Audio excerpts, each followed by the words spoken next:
Okay, so that should probably do the trick. Let me double check.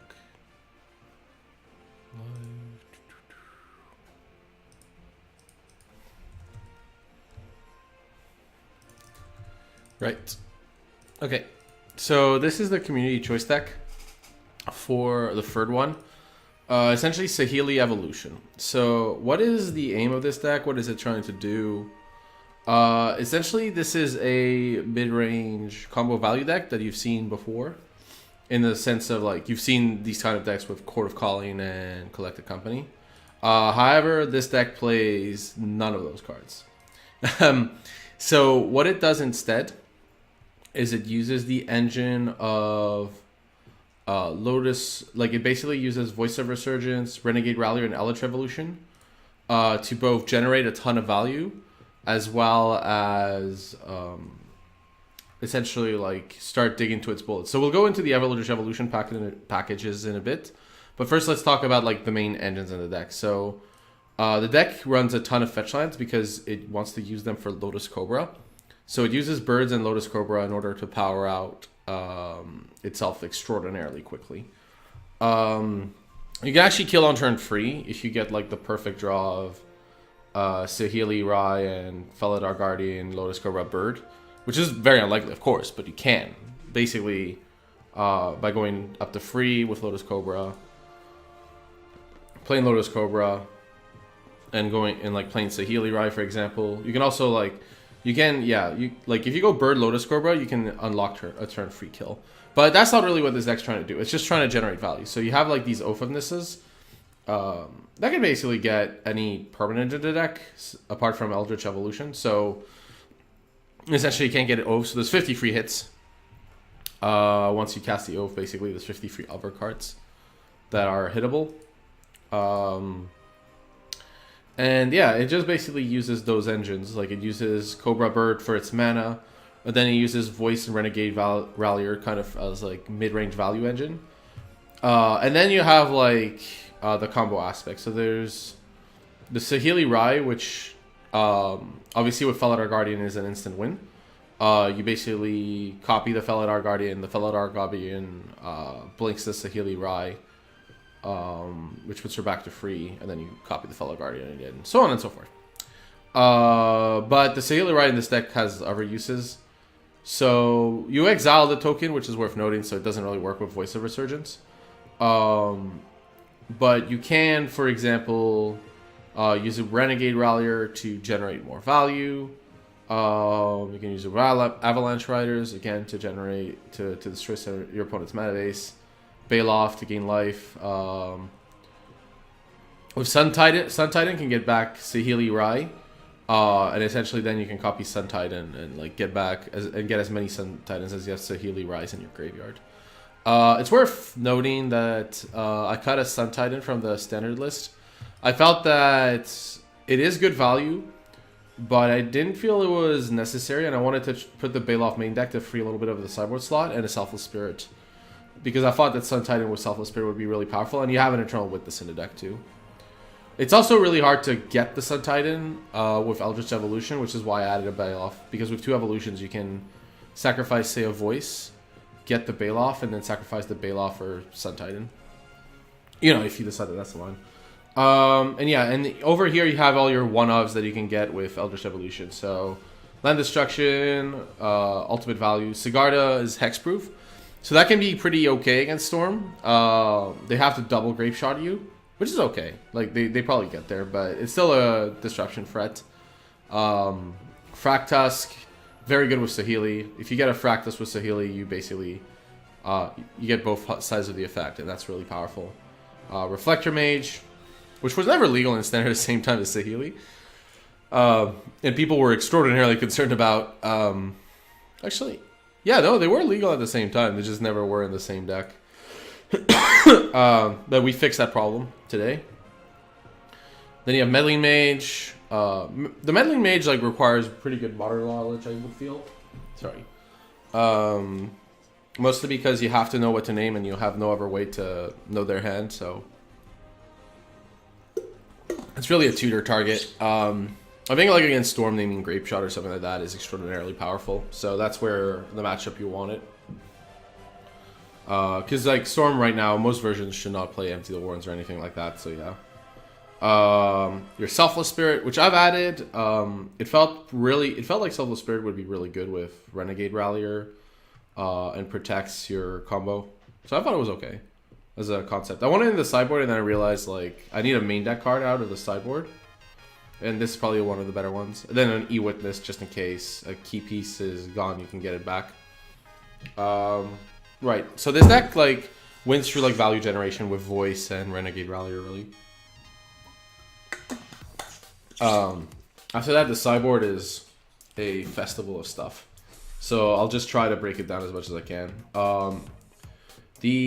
I've put the Baloth that used to be in the board main deck, and I've added a Fairground Warden. That is like the only fundamental change, I believe.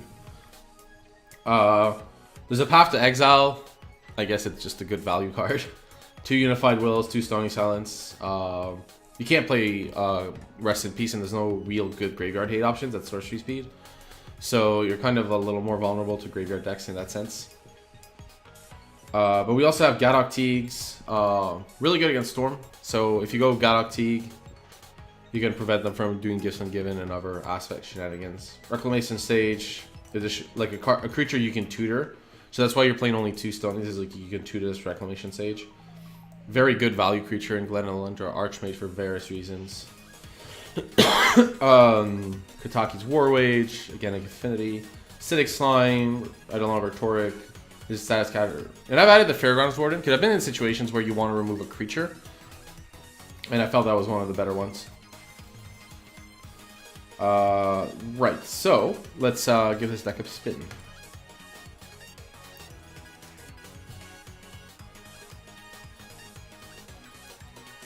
Yep. I have no idea how well this deck will perform. This is really like... Yeah.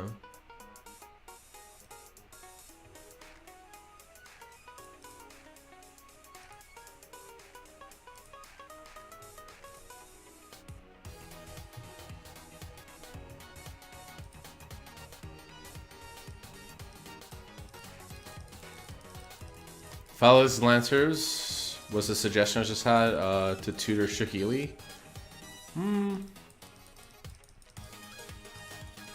5-drops are good because you have a lot of free drops to sack. The best ones are free, like 3 or 4 drops though, because 5s are not that easy to get. Fellas Lancers getting Saheeli's okay, but I would want like at least... I guess you have Cigar, that's okay. This is kind of an unfortunate hand. We would probably keep if we had an additional... If we did have a green source, because of the double bird, but we only have a Hallowed Fountain, so we have to mulligan this. This hand is pretty weak, but it does have openness to help us get a land. The only question is what to get as a land. I'm probably going to get Temple Garden to help with these. So we're going to keep this, and we're going to put Hallowed Fountain on top since we're on the draw, so that's good. That means that we're not forced to take a land necessarily. Hallowed Fountain and Temple Garden probably help us cast most cards that aren't Saheeli, but we have Oath, so we can cast Saheeli. It's all good. We're basically a bet mana base with Saheeli, right? So yeah. This Watery Grave is gonna take the Oath of Nissa most likely. Turns out that because we... Okay, Serum Visions. Yeah, they're probably on Shadow. Delta, Watery Grave, Serum Visions is usually Shadow, so I'm just gonna assume they're Shadow until I know otherwise. They know we kept the card on top, so they probably don't want a Thoughtseize or Inquisition if that's their option this turn. They top both cards with Serum Vision, so the top cards are probably just interactions, like generic interaction, like Discard or Frets. Right. We could also get a basic land here. Because we're short landed though, I don't want to do that.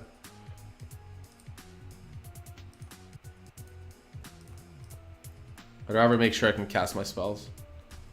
Right, so... Well, we gotta get a land. Don't really want the Stumping Ground.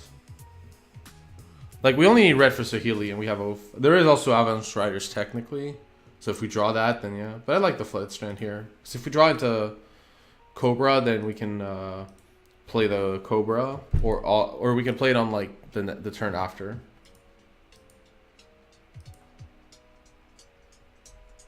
Actually, if we do Cobra, we have a lot of 2-drops. Right, so Inquisition.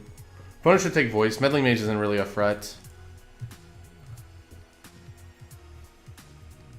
Sigarda is actually a pretty good threat against them. Meddling Mage doesn't really do that much. Like, I'll name Fatal Push, really. That's the extent of what it does. It's not that bad. Like, naming Push is okay. What do you want to do here? Fotsies? If you have Fotsies, you take the Sigarda here, of course. Okay, you can take the Meddling Mage if you want. That's fair. So our hand got Inquisitions.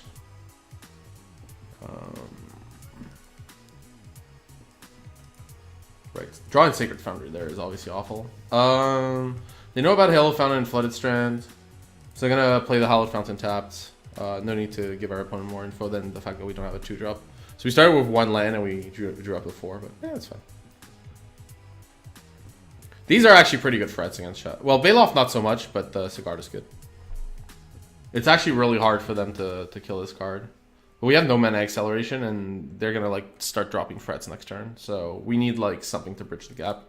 So I really need to draw like some kind of either a 2-drop or a mana accelerant or something that forces them to interact. Yeah. The good news is they can't Snapcaster Inquisition, but I think that's mild good news. Okay, Fotskyr themselves, Denial.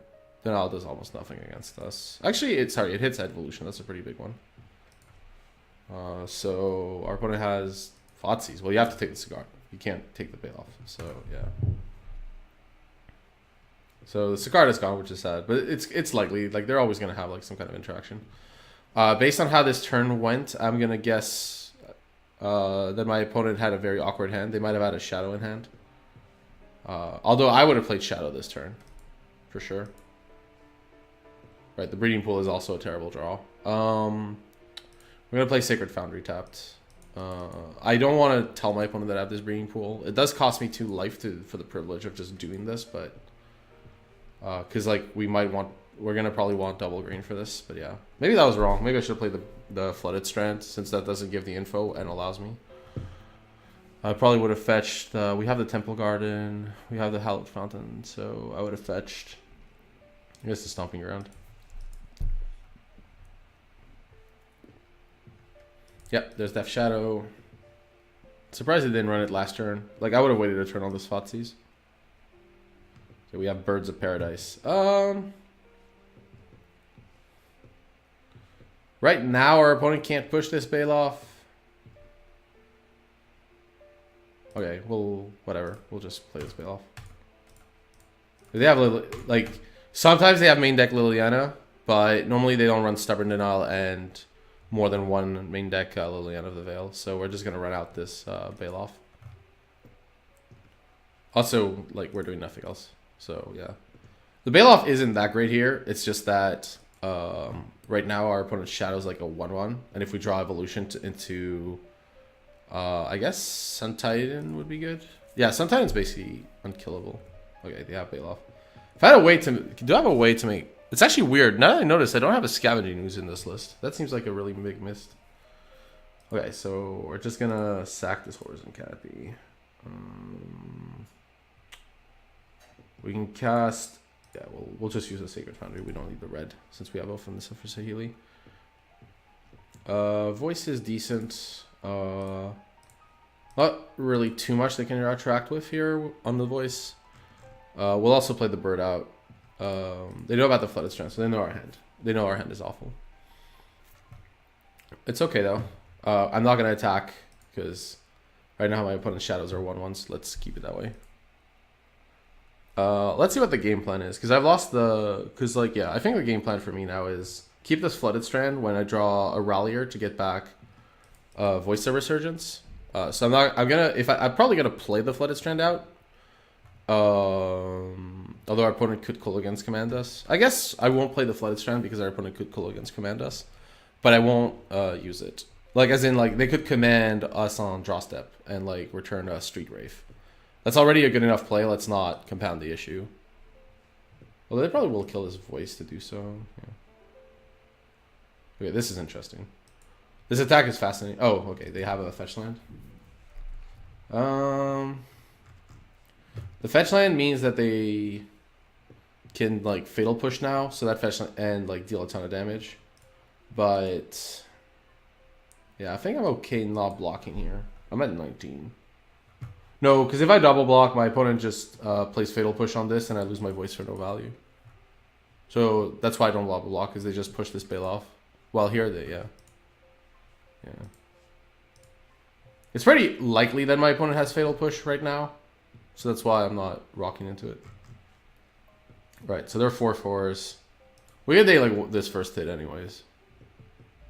Like, the other line I could do was just block a shadow. I think that was possibly the best line. But if my opponent was sandbagging a Street Wraith, that's awful. So it's quite possible I should have just blocked the bail off on the shadow rather than give my opponent the option.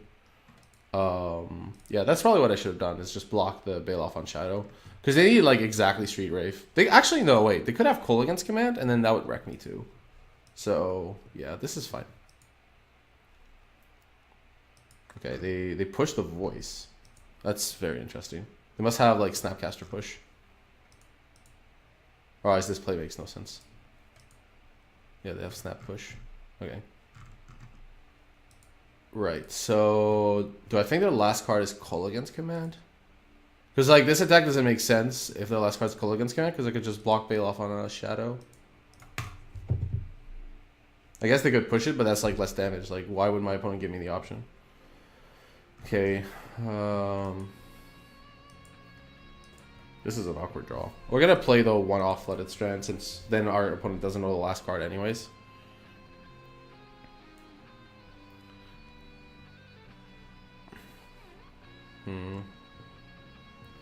We fled a little hard, but yeah, I should have blocked the Shadow last turn with Bailoff.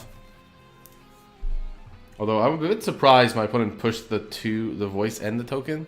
That seems really weird to me. Flooded Strand. Really? You don't have enough fetches? You have to play Flooded? No. This is awkward because this is just lethal damage, so I have to block at least one of the shadows here. And then they're going to be both lethal next turn. No, it's close. Okay, so I mean, this signals to me that my opponent has yeah.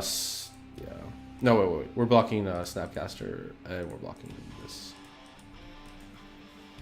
If we get a Renegade Rallier, we can be aggressive. But yeah, without Renegade Rallier, it's going to be hard. Like here, they can fetch, put us to 4. Yeah. Oh, Flooded Strand is much cheaper than Scalding Tarn. Yeah, but like you're just playing a worse deck then. I know there's like a GP winner that did that, but okay. So our opponent got a basic because they don't want to take too much damage. I think that's sensible. These shadows are big enough for now.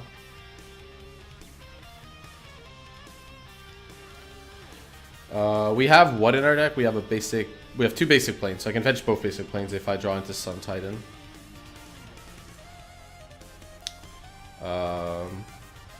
If we Eldritch Evolution,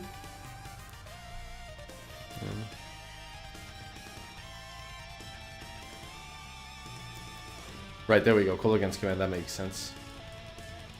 Right, that attack makes sense. The last turn attack also makes sense. Right, so I put him on Call against command. Okay, whatever. I think I could have played that better by not blocking the snap, but I would have lost anyways, since I flooded out hard. Okay, against Shadow, let me think. Melee Mage is bad. Selfless Spirit, they board in sometimes like mass removal. Combo's a little harder to pull off. Let's see, they don't know about it though. Fairgrounds Warden is okay, not great though. Half you definitely want. Don't want any of these. Glenalendra Archmage is actually a surprisingly good card against them. Unified Wills. No. Slime is good just because it's a 2/2 with Death Touch.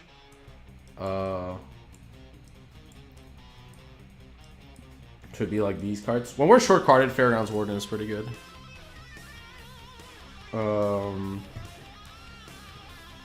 What do I not like though?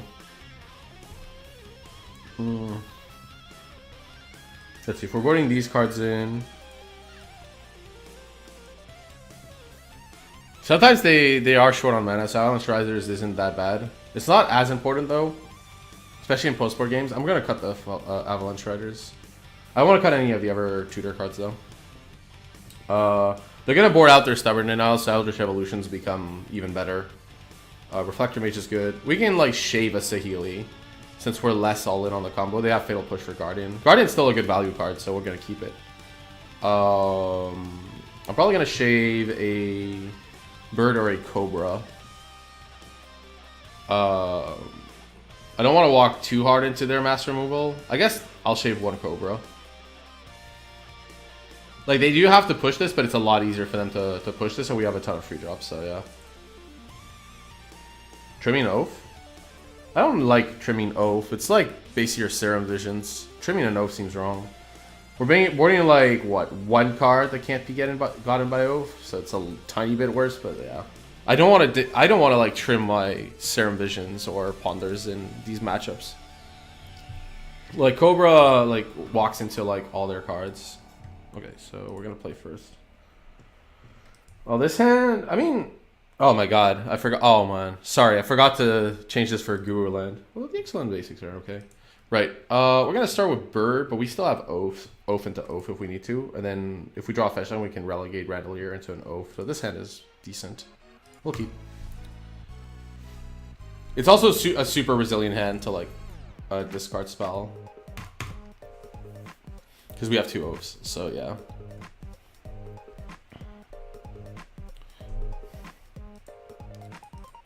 Right. Like, what happens if you want to fetch Blood Crypt? Like, I don't know. I think I understand the price stuff, but yeah, it's awkward. Like, it's better to run the deck than not, I guess. Inquisition, right. So, if I was my opponent, I would probably take the Rallier here. You could take the Eldritch Evolution too, because you have no more Stubborn Denials and you haven't seen it. I think taking the Evolution is totally fine, because it's gonna crush you pretty hard. If I draw a fetch land, I could play Rallier on the fetch land, and then these Oaths tutor creatures. Yeah, the Rallier is like a totally defensible pick. Let's see if there's no like free drop that's really worth evolutioning to burn into this quickly. Okay, we have Voice, so I'm just gonna Oath here because I think it's more important to get our land. So we want to get a land here. We did not. We got a Felidar Guardian. I don't want to like really cast a bird this turn, but I could. Anything. If I get a land off this and cast a bird, then I have these free. Then I can go. Sigarda like in play would be really strong, so I'm gonna take this bird. And we're gonna Oath of this again. It's a bit of a shame we lose the Voice, but it's okay. We don't really have a choice. Okay, so dear God, really? No lands? That was 6 cards. 6 cards is a lot. Like, I can't understate how much 6 cards is. It's wow, that was really unfortunate. Okay, this is why you keep these Oath of this is in. Okay, right. So that happened. Baloth is only good against Liliana, and we don't have that much mana. Renegade Rallier would be really good if we draw a fetch land, and we already have a Voice, so I'm gonna take the Rallier here. Any order. Very likely our bird's gonna die though, so but I'm trying to think long term. Like, yeah. That was just an extraordinarily unfortunate series of hits off these Oaths. My opponent knows as well, they saw my hand. We had 7 tries to hit a land. Like basically, yeah, like, yeah.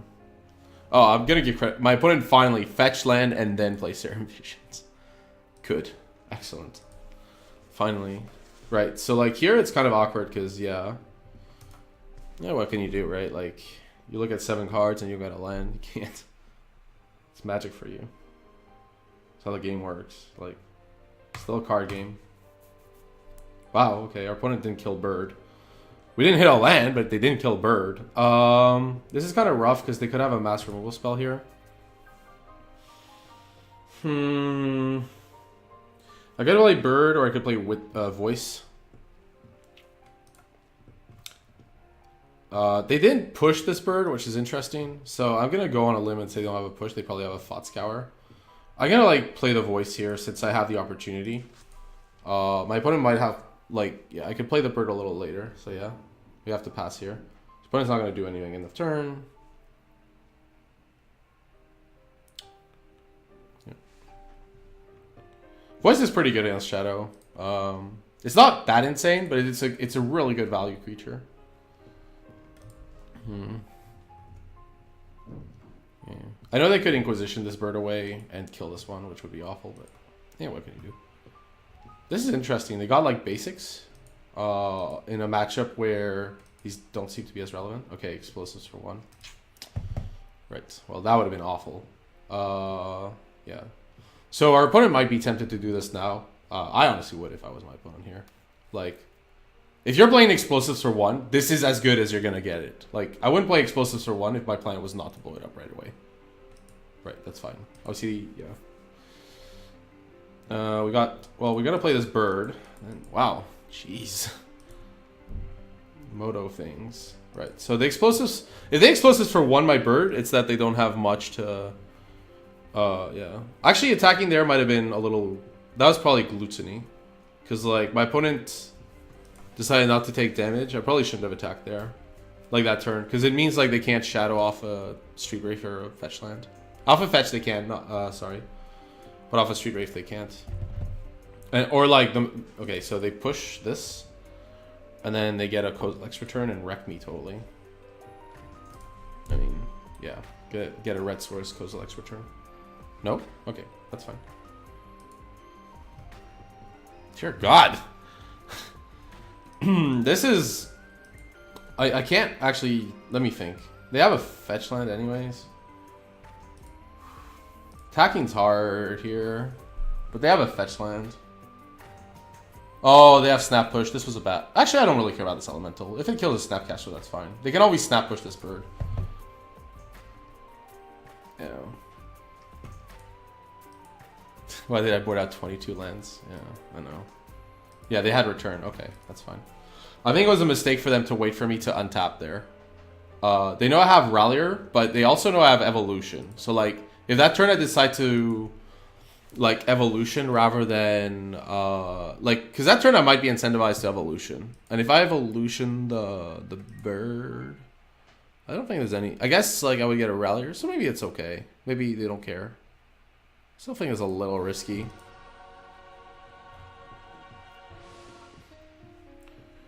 I would get the Renegade Rallier since it's the biggest catch-up card here, for what it's worth.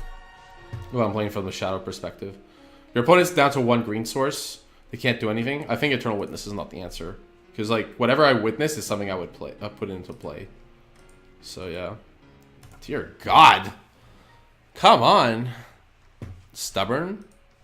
Stubborn, I would be shocked if my opponent kept Stubborn Denial. That just seems bad.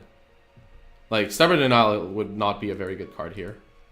Like, my opponent might know I'm on Eldritch Evolution, but yeah, I would not keep Stubborn Denial in this matchup. You have, like, a ton of discard spells and removal. That just seems way more powerful. Dear God. I've looked at, like, what, 15 plus 6 cards? I've looked at 21 cards. This is actually... This is kind of like... Wow. Finally, we got a land. Okay, so half our deck left is lands. That's the good news there. Yeah, our opponent should not keep in Stubborn. I think it doesn't put them in a good position. They should keep in... They should just be their deck and have creature removal. Because now I can go Rallier into, like... What would I do? Rallier into Voice, I guess? Yeah, that's probably good. I'm going to put my opponent on Stubborn, but yeah. Bottom... Top? Okay, bottom top is not good for us. Fotsees us? Okay, well... Our hand is like... Yeah, you get a Rallier. That's what you should have taken first time, because like... Oh, if you have a snap, you should 100% get the Rallier. Why wouldn't you get the Rallier here? Okay, it's pretty awkward. Because we drew Stomping Ground and not a fetch land. Okay, well, I'm definitely playing the Saheeli, right? I don't really care if my opponent counters it. Yeah, like, they're gonna count. If they counter this, that's totally cool. Like, I would 100% stubborn this if I had stubborn. Okay. This, like, deals a damage. We don't want bird. We want, like, actual lands. Right. Right, so now our opponent has a threat on top. That's why they kept. For sure they have a threat. What is this? 4 mana? That's the threat? Holy smokes. I know there's no bad threats, but this is a little ludicrous. Really? Come on, deck. What are you doing to me? Oh, wait. Oh, that was a... That might have been a bad turn, actually. My turn there should have been to play bird, copy bird, evolution the copy. That should have been my turn. Speaking of voice...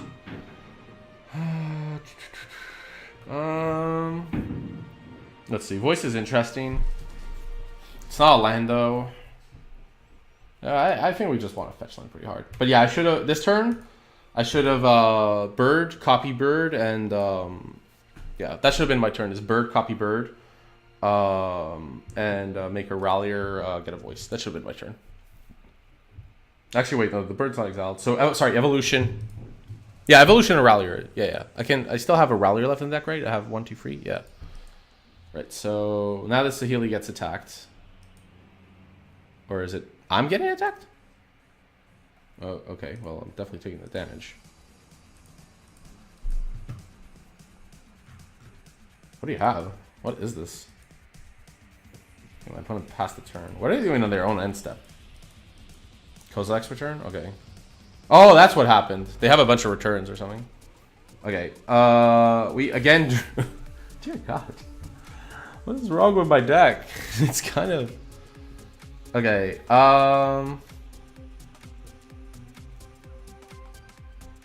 Yeah, there's just no point in... I mean, I could play the Rallier. Actually, if my opponent has nothing, a Rallier copy would kill them. But I could just plus this Saheeli, and that also kind of puts that much pressure. Let's just plus Saheeli first. Voice. I guess not. You know, artifacts to alt 4? I think alt kill your opponent is okay, though. Right, we're gonna bottom this voice. This has been a ludicrous game. I should not at all be in this game. I guess I'll play the Rallier out. No, that seems wrong.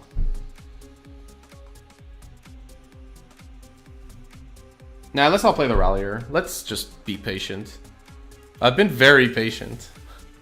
Like, extraordinarily so. I'm really shocked my opponent did not attack Saheeli. Right, so Shadow... They probably have Stubborn if they're doing this, though. Like, we can... if we hit a fetch land, I can fetch... It's kind of awkward, though, against Stubborn, but yeah. Yeah. One has free cards. I mean, Saheeli's gonna, like... Okay, so, yeah, you can attack Saheeli and then deal her 2 damage, I guess. That's okay. Or does my opponent have Battle Rage? That'd be a really funny way to kill her.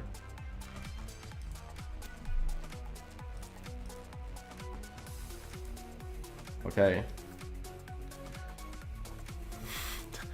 Okay, so for those who have, like, just jumped into this game, I started at 1 land. I double Oath of Nisad. Saw no lands. Bottomed... have bottomed basically any card that hasn't been a land. Yeah, I think, like, my best play here is to just Saheeli plus play Saheeli. But then I die if my opponent has Stubborn. I was just thinking if there's, like, another line. I don't think so, though. Like, my other line would be, like, to copy Rallier. I'm just gonna, like, go for it. My opponent, yeah. It's been a very weird game. I'm gonna just say that much. The other Stubborn. This is like the strangest game of Magic I've played in a long time where I've... Okay, I should not have won this game at all. This, like, if you ever rewatch this game, like, I have no idea how I won. I don't understand what happened. And The shuffler might be broken. That's all I've got. That was insane. Like, I'm trying to calculate the odds of like the draw I had, and they're insanely low. Holy smokes. Yeah, we cut Saheeli. It was a win condition. Still think that's correct. They boarded Kozilek's return and stuff, so yeah, Cobra's a lot worse, especially on the draw. So keeping the Selfless Spirit was fine. The Bailoff is a bit awkward, because it doesn't really interact with their friend. It's very good against Liliana, but I haven't seen one. It's also very good against Command if they make us discard, but again, that's very unlikely. So I am kind of tempted to remove the Bailoff. It's a good target, but like, while I am tempted to remove this, there's not really anything else I'd want to put in, so... Like, the Avalanche Rise is the closest thing, like, yeah. There's not really anything else I would want, so yeah, I think this is fine. Yeah, we'll just keep it like this. Yeah. My opponent also did not play or draw a Fred for the longest time, but yeah. They might, like, put back Stubborn Denial. I like this hand. It's very typical of what this deck is. We're probably getting Breeding Pool and then Voice. Let's keep. This basic Plains is... I forgot to put Gurus. Although this one looks nice. It looks like Rice Fields. Kind of. This Plateaus. Oh. Vocals. No. Right.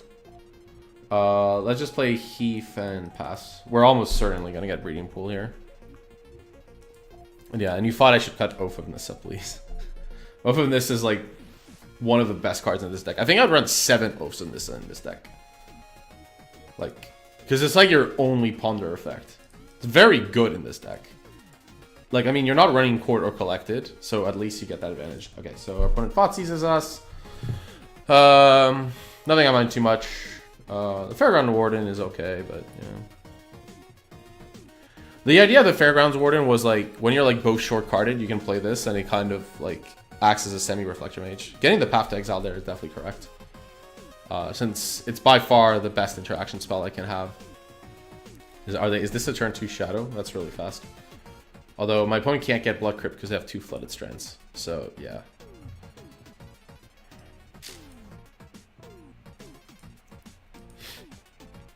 Yeah, so I can't even... Yeah, this is really fast. Yeah, this is a really fast Shadow, sadly, for me. Yeah, so we said Breeding Pool. Yeah, we want Breeding Pool. Breeding Pool allows us to cast almost all our spells, so yeah. Forest. I'm just gonna play Voice out here. Just by far the best card. I could also have played like Selfless Spirit into Fairgrounds Warden. I think that was a totally fine thing. But my opponent has proven that they like to really kill this Voice hard, so...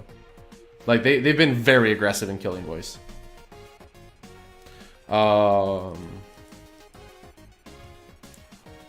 Right, so... Street Wraith, okay. Is this like double for? I don't... Wow. If they don't have a fetch land, this is a really interesting attack. I don't think you can afford to attack here. Like, just blind, but... Yeah, Angler, that's really good here. Right, okay. So... I could evolution this. This is a really good turn to evolution if I can. But if I evolution, what do I get? That's the question. I still have the Bailoff, but I don't want the Bailoff. The Avalanche Riders is possibly one of the more interesting cards, but I think this game is going to last far longer than an Avalanche Rider will stick in play. So I think Avalanche Rider is a little too short term. Reflector Mage is pretty decent, but again, I also think that's short term. Let's see. I can cast... Okay, my options are Selfless Spirit, Fairgrounds Warden, and Evolution. Evolution is like Jhin, basically. Like, once I cast Evolution, I can get whatever I want. So, that's a really hard card to play here because, like, whatever I get has to, like, really be incredible.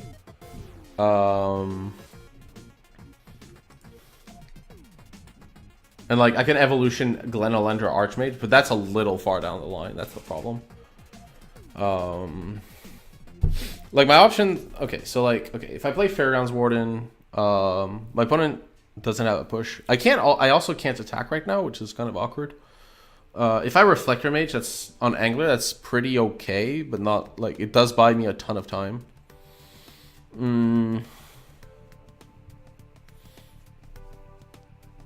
I think Avalanche Rider might be too short term, sadly for me. I think Bailoff is not good enough here. Witness doesn't get back Evolution. Witness does get back Path. That's kind of interesting, but I can't cast the Path. That's the problem. I think because like the Evolution is the most powerful card I can play this turn, I should play it. It's just what do I get with it? I could get a Renegade Rallier and like just generate value. Like my options are, I think my best options are Reflector Mage and Renegade Rallier. But I don't really have any combos with... I think Reflector Mage is too short term. If I get Rallier, then I can get back this Voice of Resurgence. And that builds like a board. I think we want to build a board. So I'm gonna like just get a Renegade Rallier. That seems best.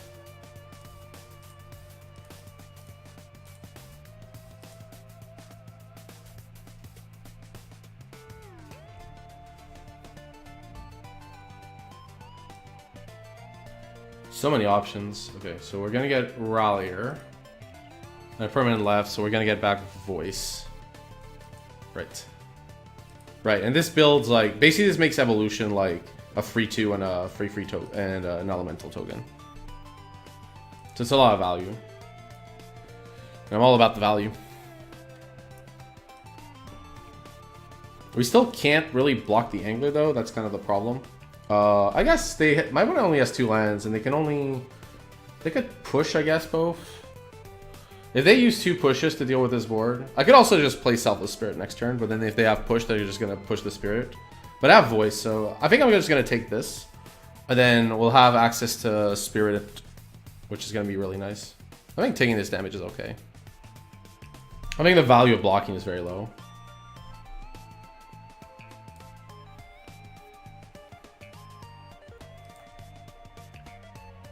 Inquisition, okay, so they're gonna get... I would get Selfless Spirit here. I think you could get Fairgrounds Warden, I guess, because you can't push it right now, so it's a really powerful tempo play. But I don't think you're winning a game where you're not drawing that fetch land, so... Okay, Fairgrounds Warden. I think that's dangerous, because Selfless Spirit is so good. As is Glen Alendra. Oh, if you have a... Oh, Fatal Push? Okay. Yeah, they had a push, but yeah, that's fine. Right, so here... the problem is our opponent can block with Shadow. So we can't... Like, they can block one with Shadow and let the other one through, so their Shadow survives. Which is like... The question is if they know about that interaction. That's my, like, actual question. I'd rather play Glen Alendra Archmage next turn, when I can guarantee the double blue. We want to fetch blue and we want to fetch red, because that way we can cast any spell.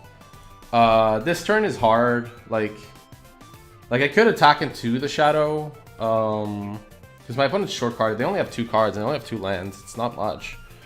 And then once I have Glen Alendra going, it's pretty strong. I could also just attack once playing Glen Alendra, and there's very little they can do to kill this card. But if they go like return, they kill everything. That's really awkward. I think I have to cast the Selfless Spirit this turn anyways. But then the question is whether I attack or not. We're at 14 and there's no red source. Like if I attack, it's probably with everything. So that'd be 11. I could just wait a turn, I think. I don't have to attack with anything this turn. Like growing the Shadow to a 4/4 is awkward. I think the attack is either everything or nothing. I think either is acceptable.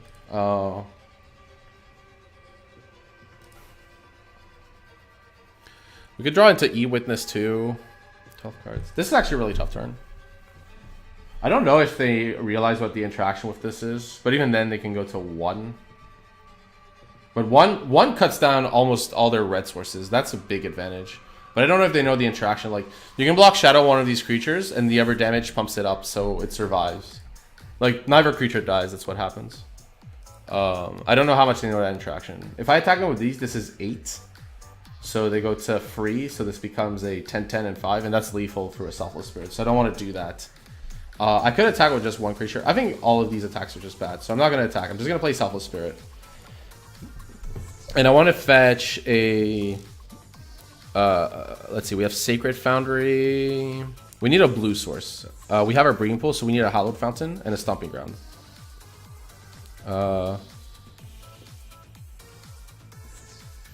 Yeah, let's play Misty getting the blue source. We can decide, like, if I don't want to take damage, not to do anything. I'm just going to pass here because of the Death Shadow. This is a really tough turn, but I think I can one-shot them.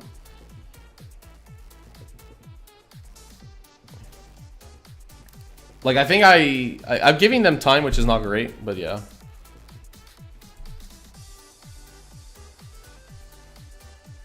Yeah, so I think, like, the Eldritch Evolution to the Voice was actually pretty good there. Because it was, like, advancing our game plan the best. Reflector Mage would have just killed this Necrotel. Oh, wow. Okay, Sunburst 0. I guess we'll sack our Selfless Spirit. Not much. Okay. Well, we're definitely double blocking. Because even if our opponent pushes, that's actually pretty good for us. So we're going to double block with our elementals here. Trading an elemental for an angler is totally fine. Right. I don't know why you would play this first, I guess. I don't know. Like, if my opponent pushes, I can just sack the Selfless Spirit, and then this just kills one token. So it's not, like, that insane for them. Yeah. It's kind of annoying that against Death Shadow, incidental damage is really hard. Like in a normal match, I would clearly, like, just try to attack, but the fact that it makes their threat better is awkward. Right, so this is pretty decent for us. Because now the Engineered Explosives only kills the Elemental, which is totally fine. Like, this was totally fun for me. Yeah. They didn't even consider the Explosives, but that actually ended up really well. I think the Selfless Spirit was the right play, though. They were tapped out in a turn, so... Death Shadow? Right. So, like, this gets... So, incidental damage is almost impossible now. Alright, we want to get a second blue source, so we're going to get a Hallowed Fountain. Okay, we got a Sacred Foundry. So, we got a red source, which means I'm probably going to just get a basic something and have Glenolendra Archmage. I can't really attack here, but we have Glenolendra Archmage, and eventually we'll draw into something useful. I would hope. Right, so let's fetch into a basic. Some sort. Like, what do we need? We need double green much more than we would need double white, so let's get a forest. The only problem is if I draw a Rallier, this was not, this is awkward, of course. Right. Glenolendra Archmage, and we just can't attack again. It's really awkward that we can't attack. I really hate this, but... yeah. Like, if you attack, it has to, like, one-shot them, and it's almost impossible. Right, so... Fatskar themselves. I could counter this. They are at one card. This allows them to cast a Delve creature, but I'd rather counter removal. Okay, push. Yeah, sure. I'd rather counter removal. We have, like, Reflector Mage and stuff. I know this, like, helps them, like, dig. Serum Visions might be enough. Okay. That was a problem. Okay, like, this is the thing. Now they can grow their shadows, but now we can also potentially one-shot them. Like, you can attack with, like, a 4/4 elemental or something.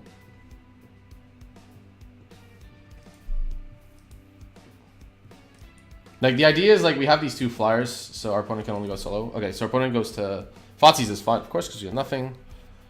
Right, so they go to 8. This is still kind of awkward for them. Because, like, they can't really attack. We can't either, technically, I guess. If we draw any creature, we're in good shape. I guess any non-land. Okay. Rallier is awkward. Yeah, this is what I meant with the fetch land. Like, I didn't want to take 2 damage, and that might have been wrong. I think I should have sequenced it Sacred Foundry anyways. Like, the 2 damage was not going to be that relevant. And now I lose the ability to use up this Rallier.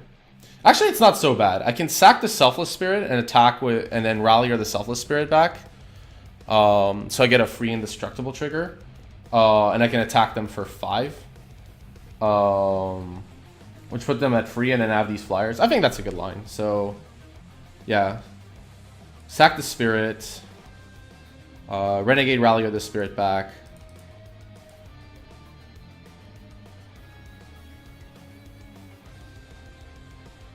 And then we don't even attack with a flyer, because then our opponent can block and nothing happens to their creature. Right. So now we attack with just the Elemental. And we're going to play this Sacred Foundry tapped. The voice might have been better, but our opponent still has this explosives. I think this is an okay line. Right, they go to free. We don't really lose to anything thanks to this Archmage. So that's pretty nice. Like, as long as we block, we win with the flyers. Actually, our opponent could play any removal spell, so this isn't as easy as it looks. Because, like, we're at 12. Okay, we won. Sure. They do have 2 cards. Like, we were really far ahead. It was just, how do you best cement that game? How is my stream so good and my viewership so low? I don't know. If you could solve the problem, that'd be awesome.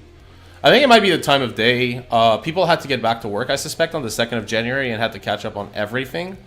So I suspect, like, people have been working super hard. So, and, like, the holiday cheer has gone. But, yeah, I think that's it. I think it's just the time slot is not as good as it was on the holiday.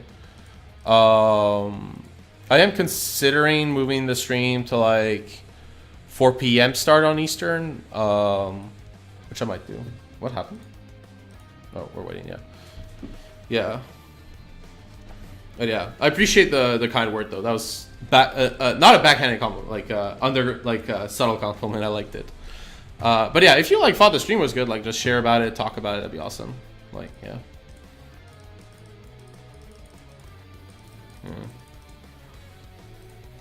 Okay, we're against.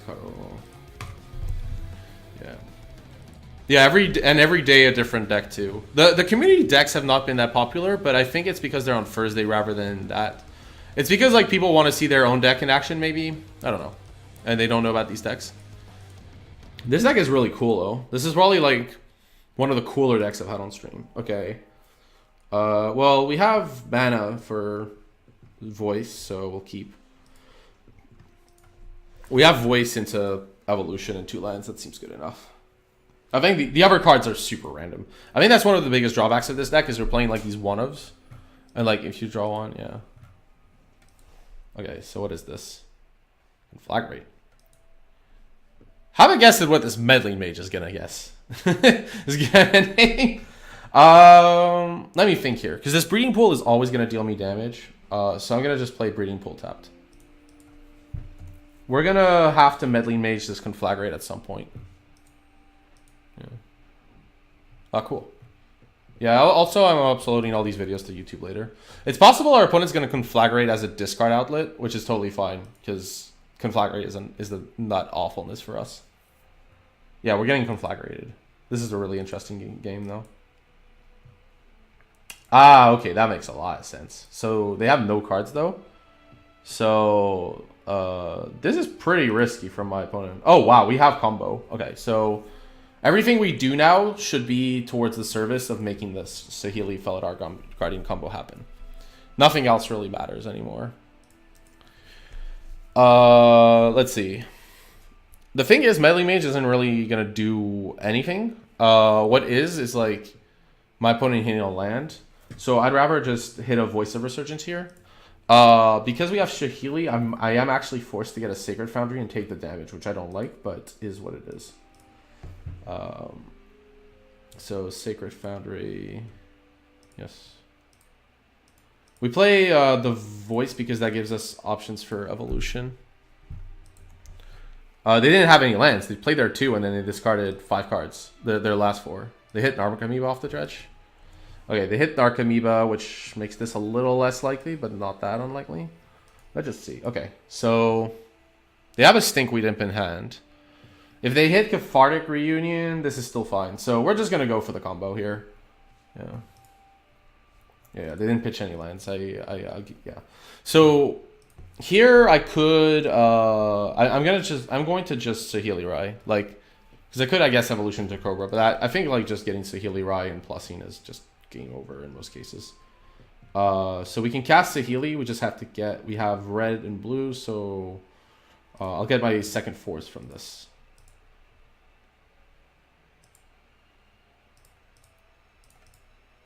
That's kind of insane. We're actually doing this combo. I wouldn't want to Never Voice. That's not really the card for this matchup. It's fine. It's just not great. Okay. So now we just have to block. Yeah. Okay. So they have Dark Blast, which is fine. Dark Blast doesn't really bother me because they don't have that much mana. Right. So they dredge Stinkweed. Right. So they attack the Saheeli, most likely. And we block. And then we fell at our Guardian, and it's fun. It's always fun. And then this Elemental also gets bigger. So we get... Okay, so 1 second. We can just plus first, I guess. Well, I'll fetch first, but yeah. Let's get the basic planes. Like, we can plus bottom, fell at our Guardian. It's just 1 click less. Oh my god. Yeah. Like May? Okay. That's kind of cool. We're gonna like really suffer from having no graveyard hate. Like, because you're not playing Coco and Cord, you can't really play Loaming Shaman. Because like the main interest of Loaming Shaman is that you can do it anytime. We want Gadok Teague because Conflagrate is not a card I like to face. Static Caster is okay against Bloodghast and stuff, yeah. We don't really want Sages or Slime. Archmage would be great, but it's too slow. Fairgrounds Warden is probably not good enough. Path is also probably not good enough. We're just going to focus on doing our own stuff. Reflector Mage is pretty weak in this matchup. Avalanche Rider is often bad. Let's see. Sigarda's okay. It's just a big flyer. Anything that like gains value is probably fine. Right. We don't. Sometimes you want to destroy their lands because they're like land light, but they're also a light from the low deck. So yeah. Bailoff is okay. It's just a 4/4 body. I think like all of these are fine. I want to have any witness to target. Selfless Spirit saves you. I want like as many anti-Conflagrate cards as possible. Because like, Conflagrate is an awful card for us. I know we have Gadok Teagues, and I know we have Meddling Mage, but I want to draw more anti-Conflagrate cards. Let's see. That's why I'm keeping Spirits. I know it's just for Conflagrate, but... like, that's how this Dredge wins against you. With a when you're on a creature deck. I think we have to keep it, but I don't know what else to put out. So we're on the draw. We could board out a land. We also cut our curve down a lot. Like, we lost Riders. Curve is about the same, really. We can cut a land. We're on the draw, so land's fine. Let's see. We don't really need the second basic planes. I don't think I ever want to draw 2 basic planes. Okay, that'll be done. Yeah. Like, whatever stops Conflagrate is an excellent card. Like, Selfless Spirit, like, semi-stops it. Like, it at least stops it being disgusting. But, okay, we have Gadok Teague, so it's fine. We're probably gonna go Voice and Gadok Teague. The problem is our opponent's gonna make a ton of free freeze, so we just need to make, like, bigger creatures and stop Conflagrate. Cutting a land on Moto means you're gonna flood? That might be true, apparently. Based on, like, how all these games have gone. Right, so they Faithless Looting. Faithless Looting is like by far the best dredge card. Yuck. Breeding Pool here, tapped. I want to keep the fetch lands for Ralliers later. Because we're going to have to play a really long value game against Dredge. Basically, the way you win against Dredge with a deck like this, I suspect, is either combo off very quickly like we did. Or you realize that they only have so much reach. They have like a bunch of free freeze and stuff. But like eventually you can like get them by having enough big creatures. Right, Prize Amalgam. Life from the Loam? Oh, Conflagrate? Yeah, we're forced to Gadok Teague here, which is awful. Oh man, this is... Yeah, if I don't... I mean... Yeah, if I don't Gadok Teague here, this is going to be awful. We're taking damage as a result. I think that's better than our opponent killing us, though. We can play voice later, so let's just play Galactique. Let's just stop some of this nonsense. Yeah, the Amalgam triggering the other Amalgam is super brutal for us. We're like too far off on the draw. We needed like a faster start, I guess. We didn't have a bird. I wonder if I should have mulliganed my hand because it was too slow. We didn't have the cigar at the time. Yeah, maybe I should have mulliganed my hand. That's like, chalk that one down to me not having experience with this deck. Because like, we're not beating starts like this if our hand is this slow. Right. Right. If we draw bird, that would be good, but bird would be great, actually. What is this? Life from the Loam? Okay. Yep, that makes sense. Eldritch Evolution? The one card that punishes me for playing Gadok. Actually, I guess not. Like, I would have to play Gadok Teague. Like, sacking Teague seems like I will die, so I'm not going to do that. I think I'm kind of just priced into playing this Voice of Resurgence here. And then we'll play Misty, and we'll get a Temple Garden. I think that's probably the best one, yeah. This is really awkward. Yeah.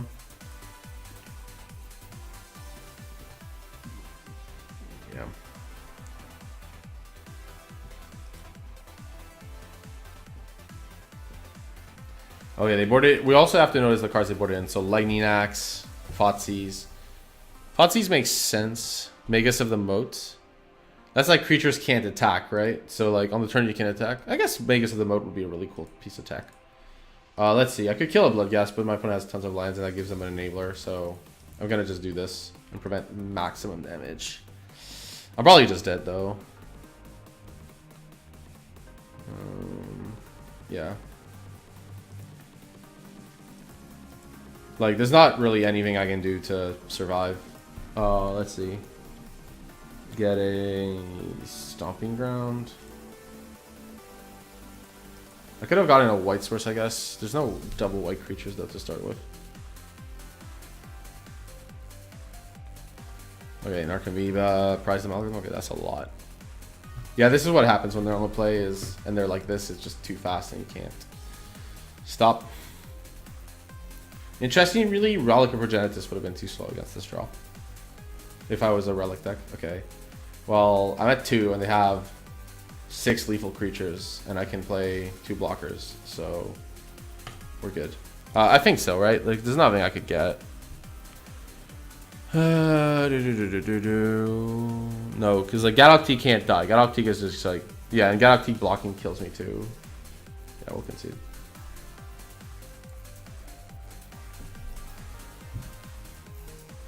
Okay. We need this Plains back in now. Fairgrounds Warden might be okay. Path might be okay as well. Path would have been good on the draw. I don't think it's good on the play, but it would have been good on the draw. Warden, like, if Warden had an extra... Yeah. Oh yeah, Bird getting evolution for Static Caster. Yeah, that would have been good. That would actually worked out well. But then the Galactique can't block, right? So we lose anyways. Meddling Mage. Yeah, Meddling Mage, Shuffle Spirit. Board out the land, board back in the land, so... Saheeli...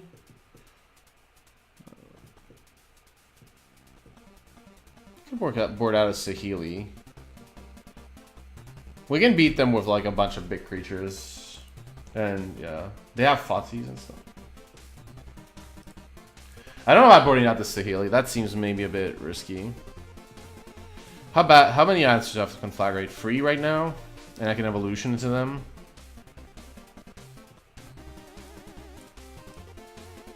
I think because we can evolution into them, I'll be okay, yeah.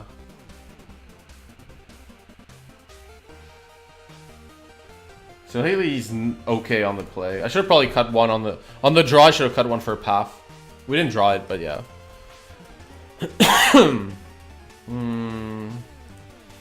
This hand has voice and Teague, so I'm gonna keep.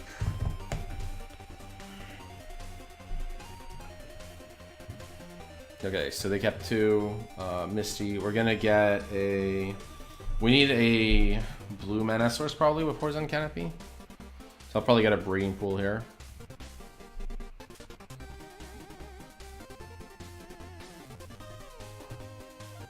Okay, let's get Breeding Pool. Most likely Breeding Pool, right? Yeah, yeah. Like... yeah, Meddling Mage is like the only blue creature, but blue mana otherwise is equal, so yeah, Breeding Pool. Okay, so we want to voice earlier. Drawing the forest means I probably should have gotten Hallowed Fountain, but I did not know that at the time. I could get voice, I think, this turn. It allows me to, yeah, evolution a little earlier. Let's see. Evolution would be for a 4. And we have Baloth in hand, so there's not many 4s. There's only Felidar Guardian, really. I don't need to Teague this turn. Static Caster is not what I want right now. Okay, so they got Conflagrate. Oh, this Haunted Dead's gonna be awkward. Since if they have Amalgams in hand, yeah. This Conflagrate's also awkward, but not so bad on this turn. Bloodghast, yeah, sure. I have to be careful about this Conflag. Most likely, okay, my opponent's probably gonna on his second main phase get this stuff back. Okay. So Rallier doesn't do anything this turn, so that's an easy exclude. My opponent's probably gonna get Haunted Dead back on second main.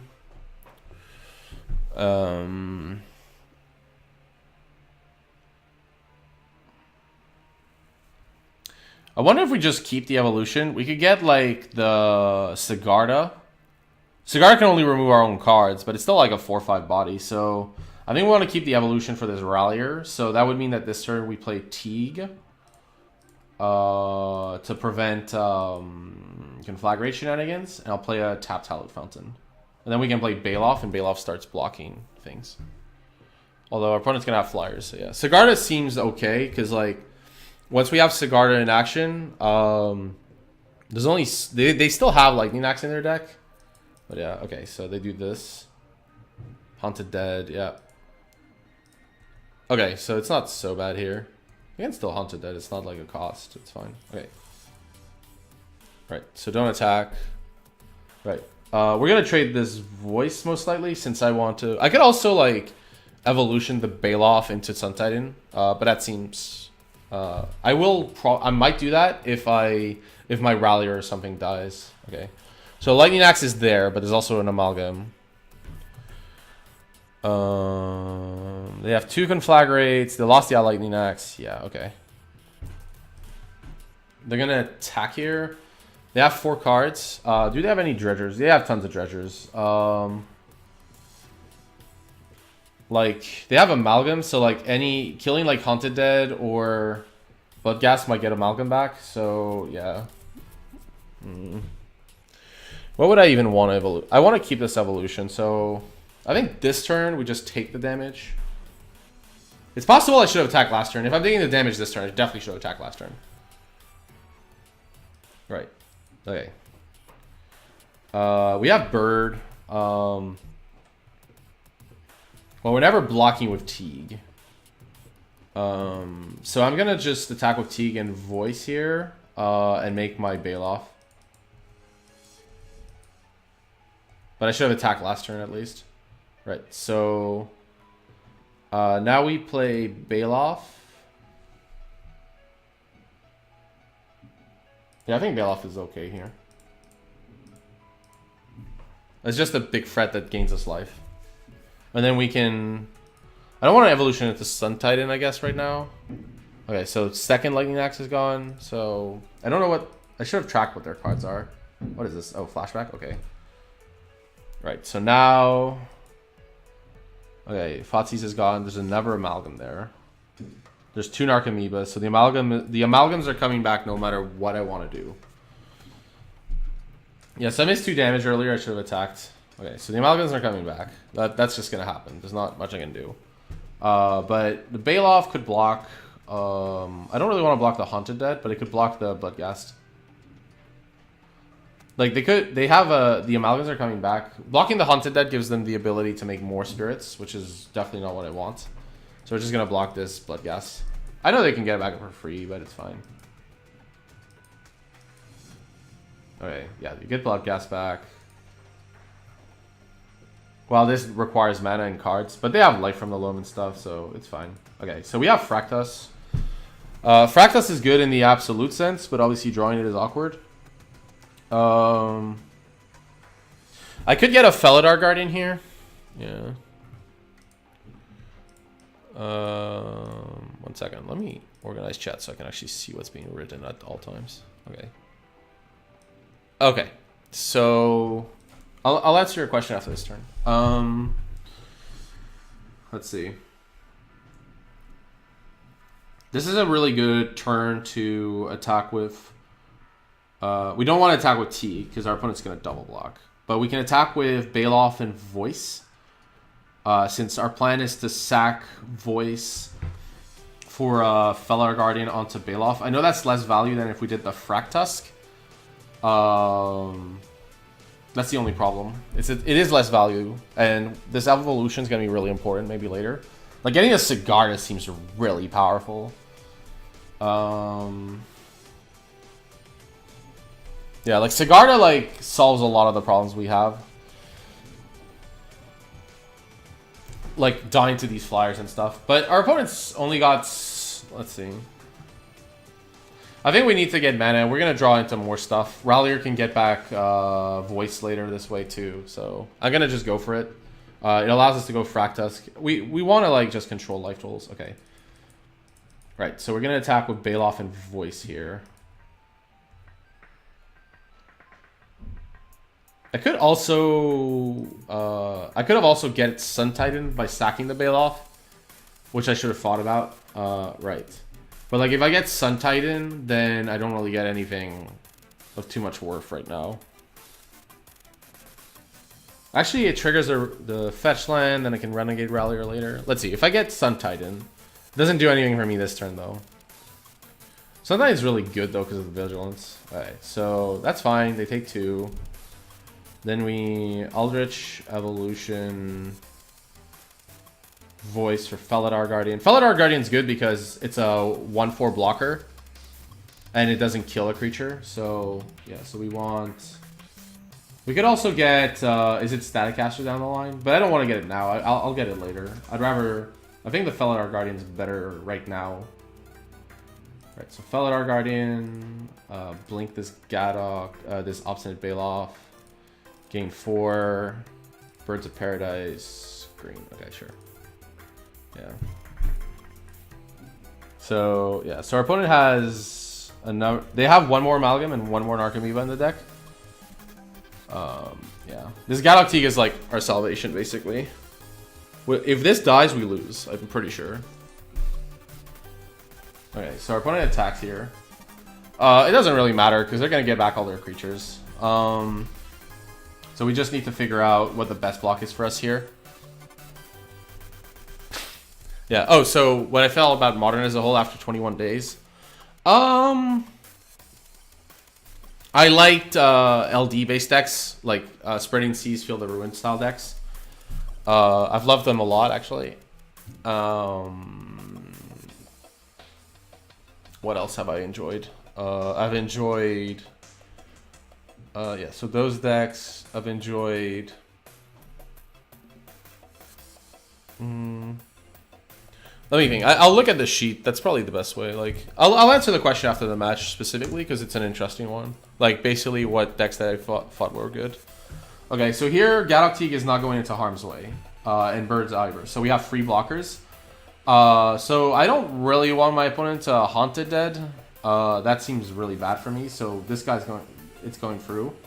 So we're just going to block the most damage otherwise. So doing this like prevents damage. It does make the Bloodghast die, but they already have one in the graveyard, so whatever. They'll come back.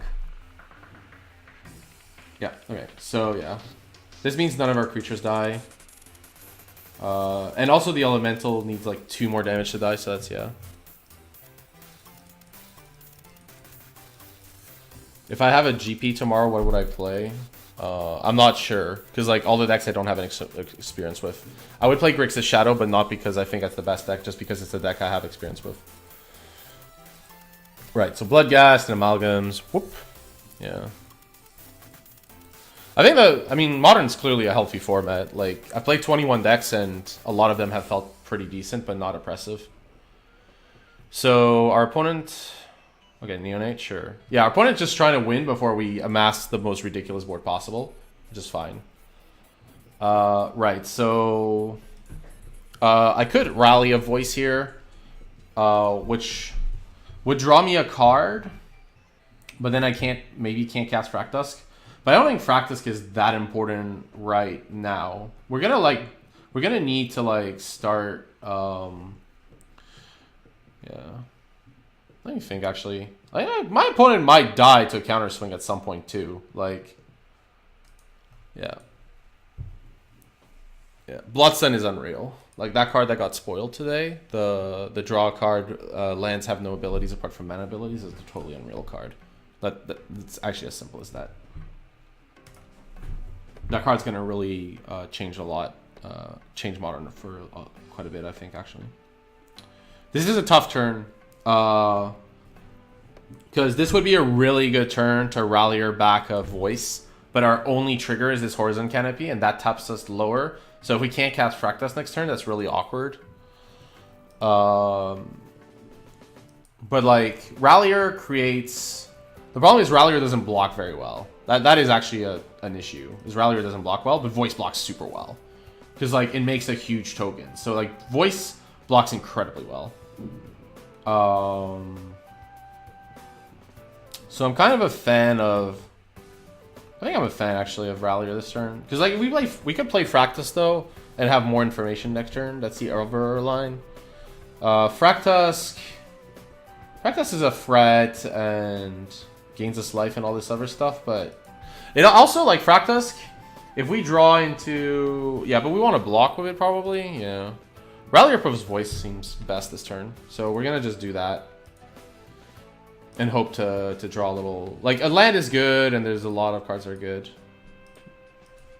I think we have 2 turns to cast Fraktusk for what it is if we do flood out on spells, because we have Bird, and most of our spells are castable. Yeah, okay, so that's interesting. We don't have a red source, but we have Bird. Rallier also gets me closer to Saheeli. That is true. With Horizon Canopy, yeah. But I think it's better for me to get Voice here. I think we just want to value them out as much as possible. We have Birds, so we don't need to get red mana, so I'm not going to be greedy here and lose life. But I do want to cast this Bird this turn. If we top deck another Rallier, that's awkward, but we'll have 2 more turns. It would be awkward, but... Actually, 1 second. How useful is this Bird of Paradise? It allows us to cost like an Oath of Nissa if we top deck it, which isn't that bad. It also makes this Elemental slightly bigger.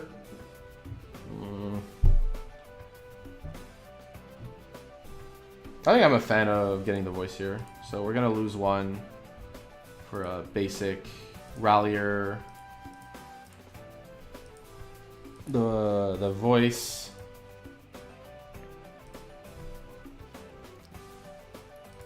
The thing you need to remember is this is actually like a lot of power on our side on the board too, so it's not easy for our opponent to, you know, like attack into this. So our opponent should Dredge Stinkweed him, because that's actually a really good threat against us right now. It's a really good blocker, it's a really good threat. They could also decide to not Dredge if like one of their 16 cards is like a Lightning Axe, because this Conflagrate would just kill us on the spot. I don't have redundancy to protect me. Okay, they just dredged Stinkweed. I think that's fine. Okay, so they have the last Narcomoeba. So they have no more. So now if we Evolution, I want to either draw Static Caster or Evolution. Okay, we can just F6 here. We have no effects, so... Opponent should attack with everything that can't, that either can't block or comes back. So all these Bloodghast should come in, for sure. And then you should think about it on the Spirits. So, yeah. Okay, our opponent's, like, considering it. They know that these should come in. They're right about that. The Narcomoebas are much harder. I think the Haunted Dead is a pretty safe swing for what it's worth, but yeah.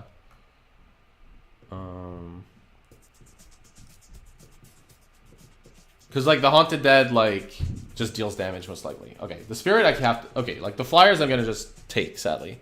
They don't know about this Fractus, which actually changes combat math a lot. Right, so... Teague is not getting into harm's way. So this 8A is going to block one of the Amalgams. The Felidar Guardian can block the Haunted Dead. We want the Voice to die. This Rallier might have to just block, which is sad, but yeah. Because I can't, like, take all these Blood Gas hits. Actually, one second. Do they have any... They don't have any creatures that are going to return now. So if these Amalgams die, then that's possibly it. But then I have to, like, take the Blood Gas on the chin. So that's 6, 7, 8. So I got a free. Free is not a lot.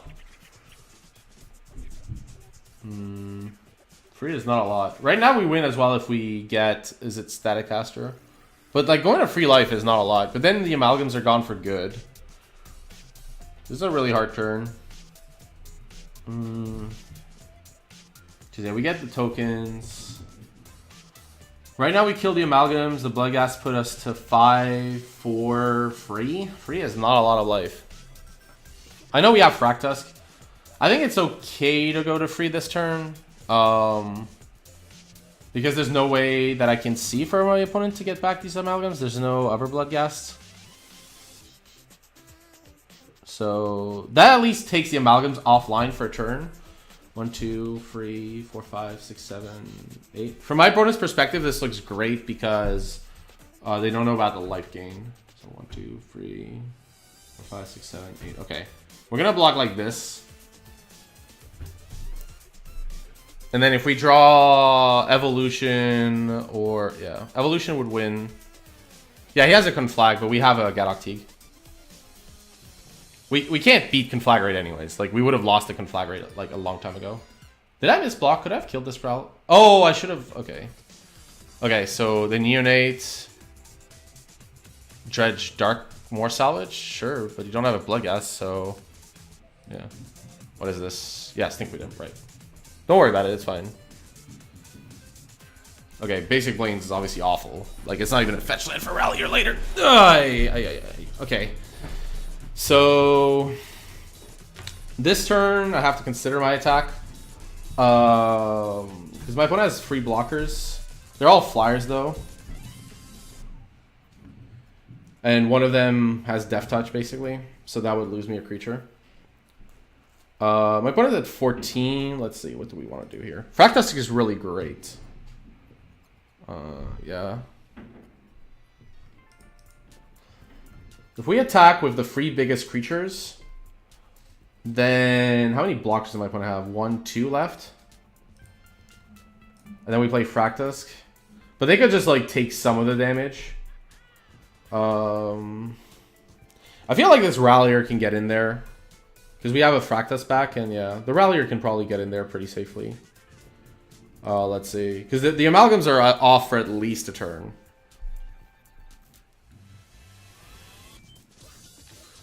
So we can get the Rallier in. How many blockers do we need? We're at 8 life. 8 life is like the end for us, basically. We're not going to go above 8. So we're gonna probably have to kill some of these Blood Ghasts.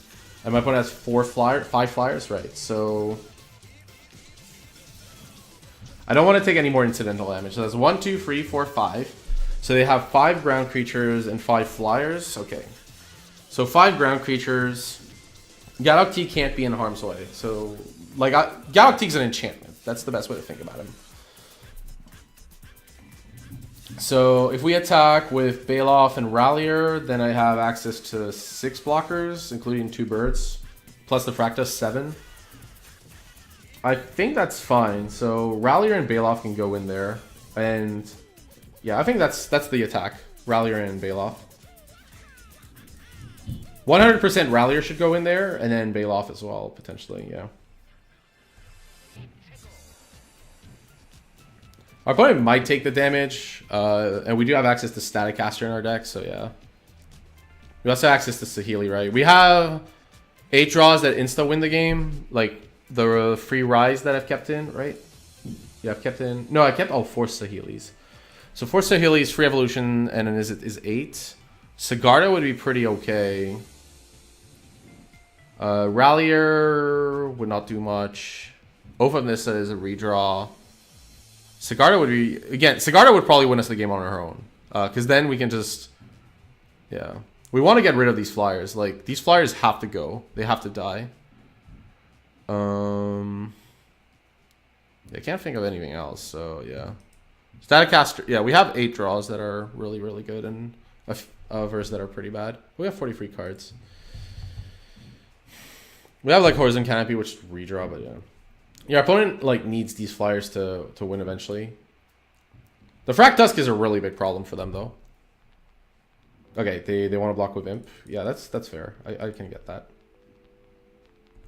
Yeah, the Bailoff dies. We knew that could happen. But that's okay. Right. Bailoff is great here. Fractus is great here. This is just unreal.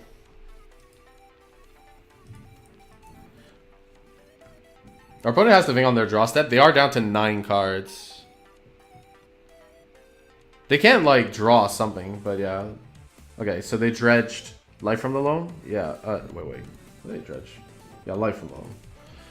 So, they don't have any more Narc Amoebas, so that's great. They don't have a Bloodghast in their graveyard. The birds can kill a Bloodghast, yeah. Sun Titan would also win us the game pretty much. Eternal Witness would be pretty close to doing so too. Alright, so our opponent wanted to cast something pretty fast, but yeah. Okay, so they attack with Bloodghasts. It's actually kind of an awkward turn. I don't think I can take this much damage. So, like, I can choose if, like, the Amalgams come back this turn or not. Because, yeah, my opponent could block with Haunted Dead. So, here, I think it's okay. Because, like, my opponent can block with Haunted Dead anyways. So, I think we're just going to block all of these Bloodghasts. Because, like, my opponent, yeah, can just Haunted Dead them back anyways. Like, if we attack, so... yeah. I think this is fine.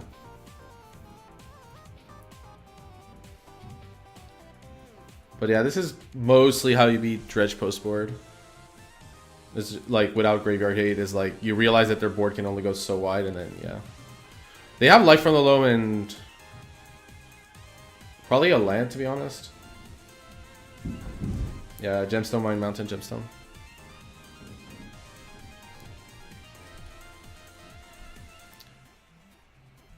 Right, Amalgam triggers. Yeah, they get back the Amalgams, which is what it is. It's fine. We got rid of 2 flyers with our attack, which was great. Okay, stink with them. Yep. Sure, you get back 2 Amalgams, right? Yeah. Staticaster is just the nut here. It's even more, but like, it's not the nut that allows me to win, right? Because they have 1,000 blockers. Let me think, actually. They don't have Bloodghast anyway, so they have Haunted Dead. Let's say, assuming we kill the Narcomoebas, Haunted Dead, Prized Amalgam, Narcomoeba Spirit, Stinkweed and Spirit. So there's no real good attack here because they're at 14, but we can just, I think we can just stay back here. There's no rush. We can just relax and win with, is it Staticaster or Saheeli Rai or whatever. Like, our opponent might, like, go a little aggro. I hope they don't have an answer to this Teague, though, because, like, so far, if they've had an answer to Teague, we would have lost. They natural draw. Okay. Yeah, if they have an answer to Teague, we just insta lose, because they can conflagrate. Okay, so this is fine. Right. We can block. Okay, so our opponents... Yeah. Okay, so this isn't so bad, because we can... Staticaster the Bloodghasts. Oh, sorry. We need to play red for this. First things first is I want to check that the Bloodghast die. That's step 1. They only have 3 cards, but they have Life from the Loam, so they could dredge that too. Right. So we do want to kill the Bloodghast here. Although I could see killing the Narcomoebas. Let's just go to our blocks and we can figure it out, right? 1 second. We can figure it out before blocks. So, right now, I know they have a land. They have lands for days. Oh, we win. Yeah, the Static Caster is just going to be too much of a problem for our opponent. So yeah, that's how you beat Dredge without Graveyard Hate, is just you overload the board and they can't punch through. Because they just have a bunch of 2/1s for E0s and some flyers. So like, if you play like enough X-Force, they lose.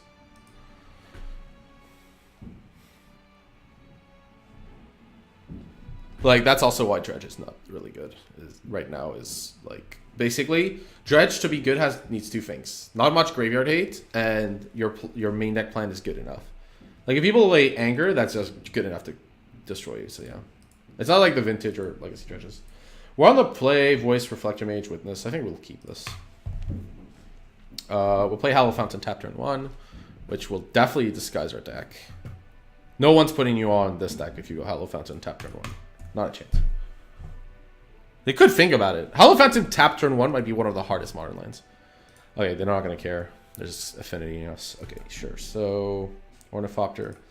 They have a lot of flyers, so... Oh my god. Well, Reflector Mage is good against this. Oh, we have Cobra? Well... I mean... I can't see myself not playing Cobra here. So we're gonna... We're gonna use Heath, get a basic forest to not take too much damage.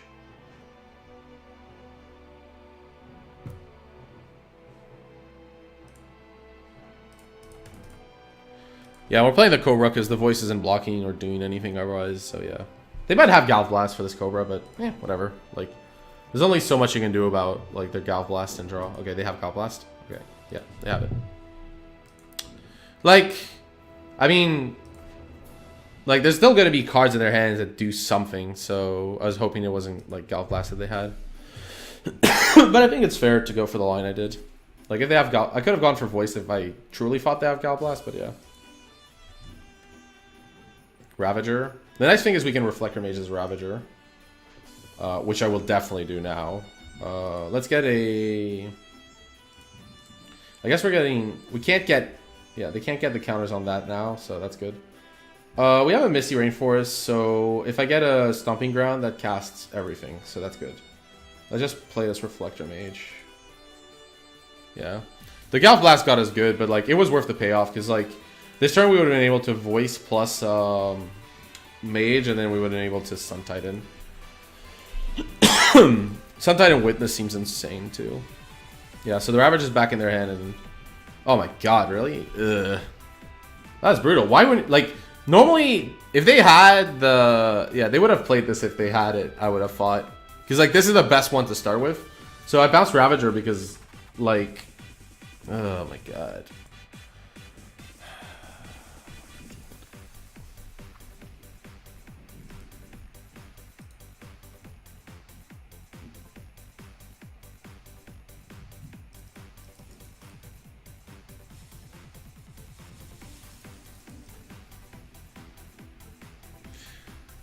I'm just gonna put this out there.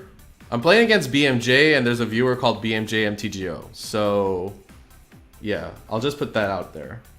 You can do what you want, but yeah, if you're testing for Modern, you're doing yourself a disservice.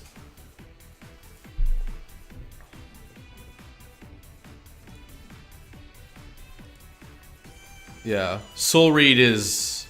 Yeah. Against the one-off Reflector Mage in my deck, that's definitely a Soul Reed. Okay. Right, so Witness isn't very strong here, so we're probably gonna have... Avalanche Riders isn't that good either. But at least we can hopefully target this Nexus. I think it's fine, like... It's not gonna get better later. And I don't really want to face double Nexus plus Overseer.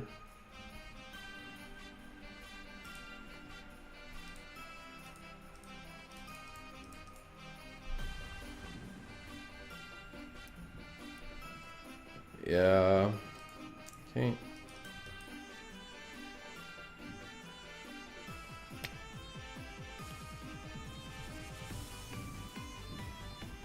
Turn 2 Cobra is wrong. What are you doing? What are you doing with Cobra later? Like, what value does this card have later? That's the other question you have to ask yourself, is how much value does Lotus Cobra have if you play it on... Oh, right, because you could voice... Yeah, I have not played with Lotus Cobra in a long time, you are correct. That sequence would have been much better, yes. I could lead with Voice because I can go Cobra fetch land into Reflector Mage. Yeah. Yeah. So, yeah, somebody pointed out something correct, which is... Yeah, I knew that they could do this, by the way. You have to get rid of the Welding Jar anyways. We're just going to attack here. Yeah. So, like, I could have just played Lotus Cobra on turn 3, gone Voice into Cobra plus Mage, and it would have been virtually the same. Yeah. I've played with Cobra before, so I have played, like, decks with it before. Just maybe that interaction was awkward. Okay. Yeah. We're not paying Echo here. Voice. I don't really care if my opponent wants to, like, have Reflector Mage die to Ravager, that's fine. That opens them up to... Yeah. Yeah, I know they were right. The jarring there was super correct. Okay. Play double Voice. Maybe that's wrong. Maybe I should have gone for... wait, this is turn 5, yeah. Maybe I should have gone for Witness Land into Voice. Because then I give myself the chance to draw a land for this Sun Titan. But the Sun Titan doesn't really get back that much, so... I think we're dead anyways. Yeah, we're dead. There's not much I can do. Like, I can't interact with this. My opponent just kills me, I think, on this turn. Yeah, they just attack with this. I'm tapped out. They just go... I don't understand. Like, I'm dead this turn. Like, you don't have to go for any other motion here. You just... It's pretty clear that I'm dead. Okay, if you want to know how I'm dead... This is a 2-2. 1, 2, 3, 4, 5 artifacts. Make this an 8-8, and then this 8-8 makes this a 10-10. So... I know Affinity is a hard deck with a lot of math. I think you're fine. Like, in most games, you'll be fine to do something like this, though. No, we have no draws, yeah. Oh, actually, my math was off by 1. You could, like, make it 1 more than I thought.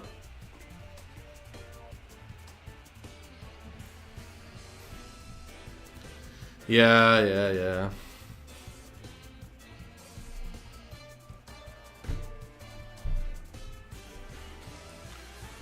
Yeah. I was not very... Yeah. Well, it's okay. Our opponent can know our hand. Here's some Stony Silences and Katakis. Deal with those, please. Here's also some Slimes and Sages, and an Is It Static Caster. You have fun with these cards. Thankfully, it doesn't matter how much information you have when Stony Silence is in play. Selfless Spirit's bad, Mage is bad. We want to, like... The voice package is a lot worse. They have Galblast and a lot of interaction. Saheeli is just not where we want to be, so... Felidar Guardian's still okay, because it makes his Static Caster come back for a second go. You have Sage, yeah. Riders, like, does destroy lands, but it's okay. Now it's a little harder. So... Okay, let's look at what our curve looks like. Kataki, Stony here, Reclamation Sage, Stackcaster, yeah. Teagues, Will, Meddling Mage. Right, yeah, we don't want these cards, that's for sure. They have like it's too easy for them to interact against this card. Felidar, like, they can still interact by killing, but it's pretty good with Rallier. So we have a lot of free drops. I'm probably gonna cut at least one evolution. I think it's a lot worse post forward anyways. We can like get an acidic slime, but we have like sages and stuff, so yeah. I don't want to cut more than one. I think one is okay. I also like Sun Titan plus Reclamation Sage. That's some power right there. Titan's, I mean, it's fine if Titan's slow. Like, it can get back a Stony Silence that they destroy or Fotsies. I know that sounds slow, but you're still a Lotus Cobra bird deck. Voices they have a lot of flyers, so Voices is not that great. I could get rid of the E-Witness. E-Witness isn't that good. in this matchup. There's not like E-Witness is good when you're getting like back Path to Exiles and stuff, not like random value creatures. So we're gonna lose the E-Witness here. I think that's fine. We have more than enough power and oomph.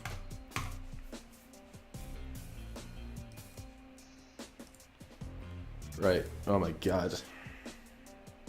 I hate this hand so much. This is like the hatred is flowing.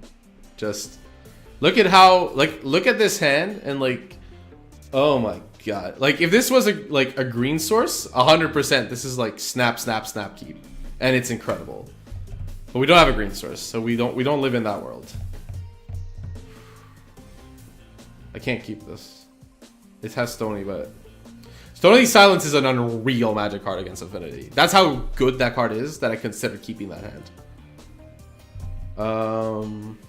Heath is interesting because we do need a land at some point. We have Horizon Canopy for a card, so I'm okay with keeping Heath and having Rallier value, I think. Yeah, of course. Like, I'm not complaining, like, that's not the hands I'm going to get with the deck, yeah. I like the bird here. Yeah, bird into Sage is good, so we're going to top. We're going to top Heath, I think, here. It gets you, it gets us, like, blue mana or red mana. What did we board it? We boarded out the Saheelis and stuff, so there's only one blue-red card, if I'm not mistaken. Staticaster. Yeah, we're like basically green-white minus plus a Staticaster.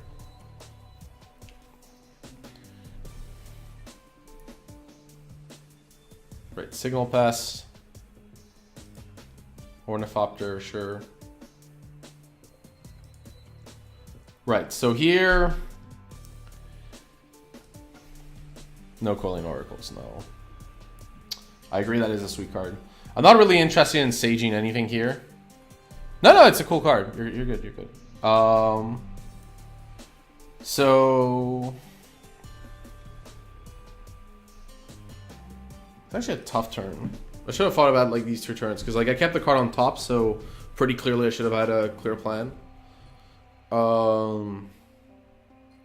Like rallying back a land is okay. But I guess rallying a land is okay. So we go Cobra, Rallier. Yeah, that's okay. Yeah, Cobra, Rallier, get back the land is okay.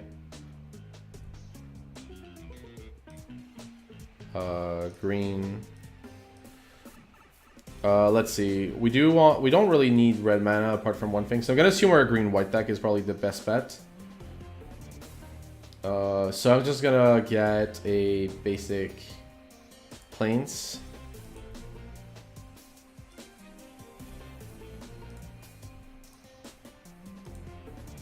And we get back our Windswept Heath, which would allow us the Sage. I don't want to play the Sage here, so we're not gonna add mana. We're gonna just pass on that one.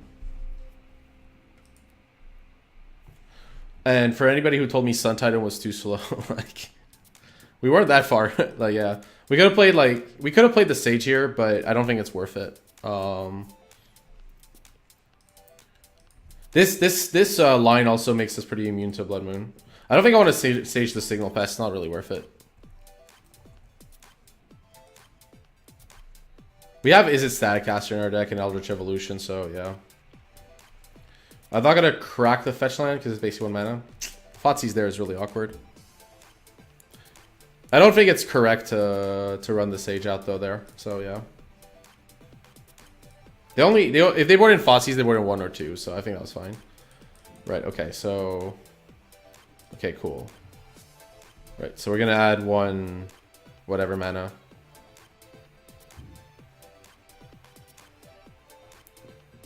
And then draw a card.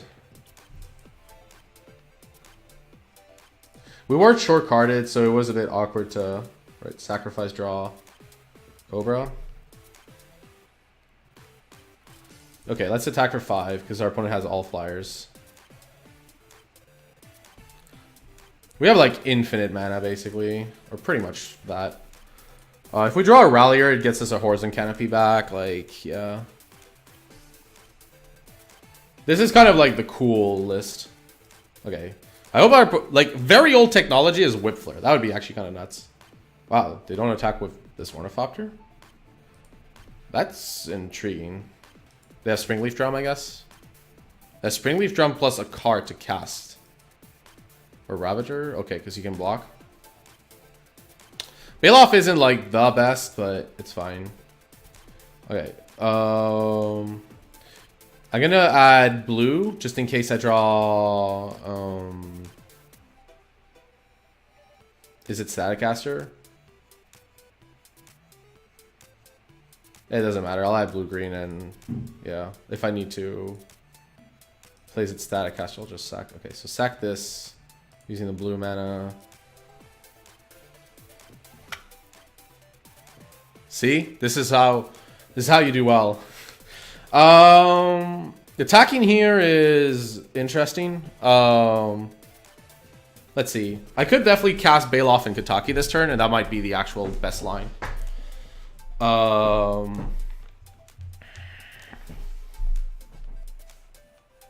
do want to attack with the Ralliers here, though. Yeah. The Rallier would be a pretty good attacker. I don't like attacking with the Cobras here. Like, they die too easily, so... let's see. Do I want to use this fetch line, though? I'm definitely playing Kataki. Yeah. I'm just thinking, like, what do I want to get and all that stuff. I'm definitely jamming. We definitely want a green source, so I'll probably get a Stomping Ground or Temple Garden. Temple Garden seems best, actually. So if I get Temple Garden tapped, that's free mana total, and then I can play this Bailoff. Yeah. And we're going to do it with Bird and the tap land in case our opponent has, like, the mythical Gut Shot. Although, yeah. All his blocks are awful. Remember that I think my opponent knows what I have in hand, so Kataki is going to be less useful than it normally is.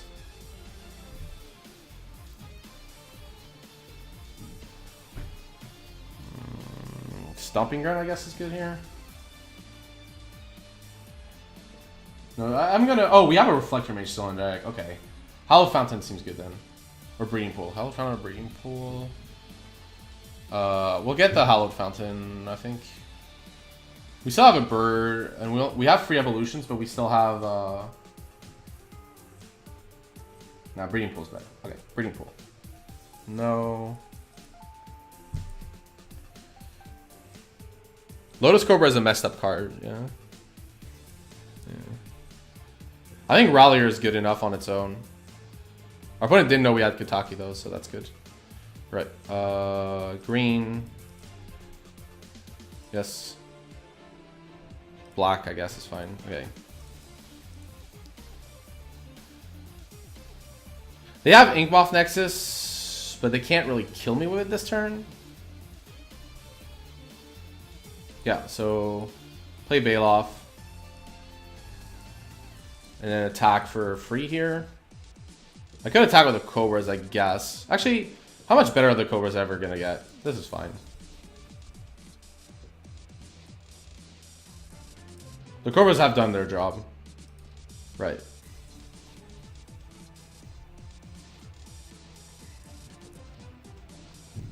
Right.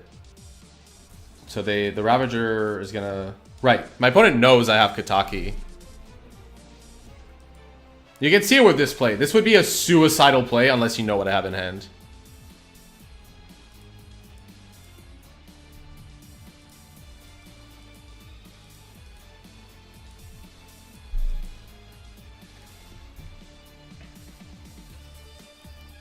Like, why would you sack your whole board unless you know I have a Kataki? Come on, dude. Like, if you're testing for any modern event, this is awful. Like... Yeah, like, if you're testing for a modern event, you're just, like, doing yourself a massive disservice. And if you're not testing for a modern event, you shouldn't be on competitive modern. Yeah. Okay. Well, there we go. Not even matters. We don't have the land. That was, like, the hard play. Let's see. I don't want to attack since there's no point. We'll just pass here.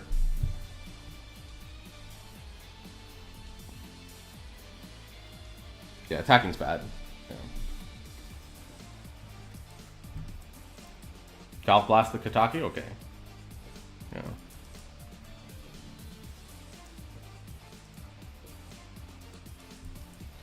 Sure.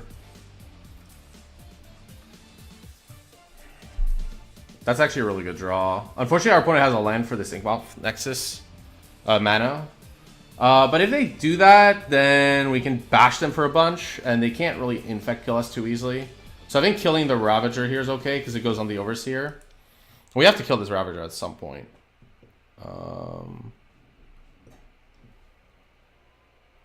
Yeah. Okay. We have to kill the Ravager at some point. I could kill the Inkmoth Nexus too, but yeah. I don't want to target the Inkmoth. Like, they can't... I don't think they can really target it themselves, so it's fine. Right, so...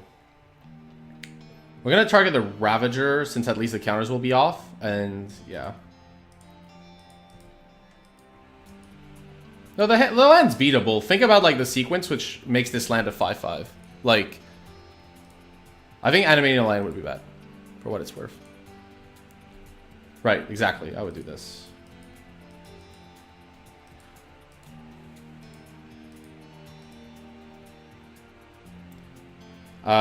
No, it's not that. Like, if he puts it on the land, I still have a bird to block, and, like, look at the amount of damage I would deal this turn.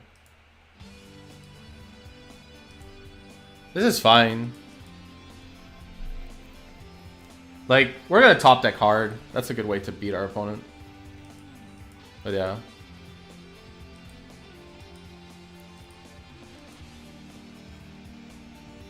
Yeah, that block with the Ornithopter and Signal Pest, come on. That was just egregious. Okay, that's awkward. That Ravager is a bit awkward.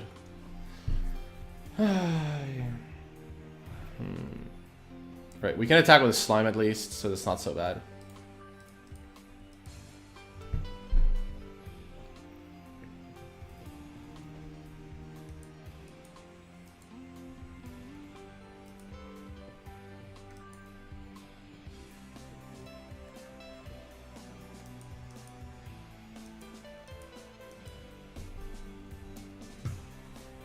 Right, Vault Scourge. This is actually a really awkward draw. It's not a report, of course not. My opponent can do what they want. Like, they're more than welcome to ghost if they want. I think they're doing themselves a disservice, but that doesn't change the fact that they're totally allowed to. Like, I am broadcasting my games live. Like, this is, like, one of the costs.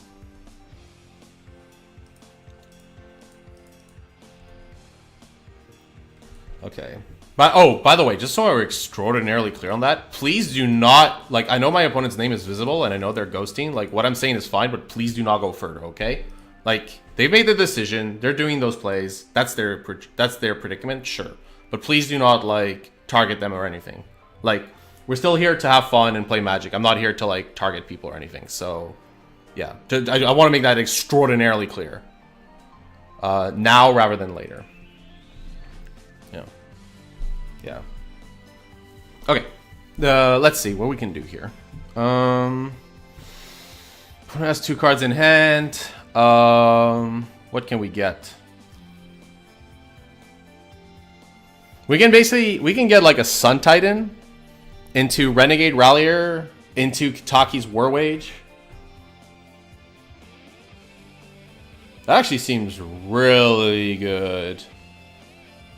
I could also get a Reclamation Stage this turn with the Sun Titan, rather than a Reclamation Stage would not be that bad because it kills this Overseer. And then we can like Renegade Rallier. Like let's see what the differences are. Yeah. Yeah. Why would you board out a Titan? Like, look how good it is here. Like, these games, this happens, right? You have Stony Silence, all these other cards. Right. Titan is the best target, for sure. That part is easy. The next part, though, is what do we do with that? Because I can get a Renegade Rallier, but that only gets me a Horizon Canopy or Kataki. My opponent has 1 mana up, which, because they have 1 mana up, like, they could have another Gulf Blast here, and that would be really bad. Even though we get a Rallier. It gives them a turn to like Inkmoth and other stuff. The other line is I could get a Rex Sage now which would kill the Overseer. So these two get pumped. So these two get pumped once, and my opponent can't like tap one of these creatures for mana because then I can just bash. I could attack with Slunk. Obviously, I would attack with Slunk first, except my opponent knows. So that's just, yeah, that's the most ridiculous part. Because my opponent knows. So. Like, in a normal game of Magic, I would probably attack with Acidic Slime. But, because they would not block, but whatever.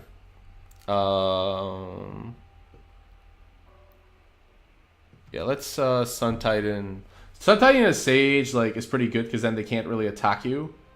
But I really like the Kataki. It kind of stifles my opponent's development by quite a lot. So let's do that. Let's just Sun Titan. Right. I could also like have sacked the Baloth to be totally fair here. I think that would have been maybe better actually. The Baloth is not that relevant. Right. So we can also get a Sigarda, but my opponent has a lot of flyers. Yeah, we want to get this Sun Titan thing here. Right, Sun Titan. Right. Our opponent could have Dispatch too. Let's see. If we get Renegade Rallier, is that better than Sage or not? It would allow me to attack, which is pretty big game, actually.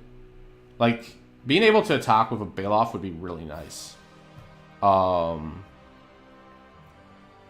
Kataki puts a Stifle in the development and taps them out. Yeah. Okay, we're gonna do the Rallier. That might be wrong though. Yes, and then that gets us Kataki. The problem is we get Kataki, we can't really attack, but that's okay. Yeah, I know I can Sage next turn, but if my opponent has Dispatch, like I can get rid of this.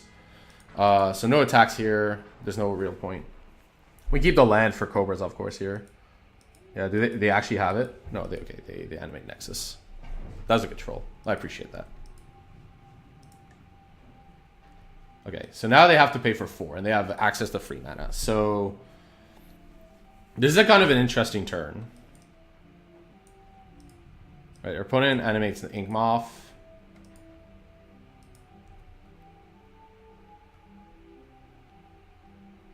Oh, they actually have lethal. That's actually egregious. Yeah, they have lethal. Yeah. Yeah, so that was the reason to get the Sage, is like you can kill the Overseer. We still would have died, right? No, it would have been 1 less counter. Actually, that probably... Yeah, it would have been 2 less counters, because then the... Yeah, because it would have been 3 less counters, actually. Because then the... Yeah, so yeah, that was a mistake there. I should have Saged the Steel Overseer. We could always, like, get the Kataki later.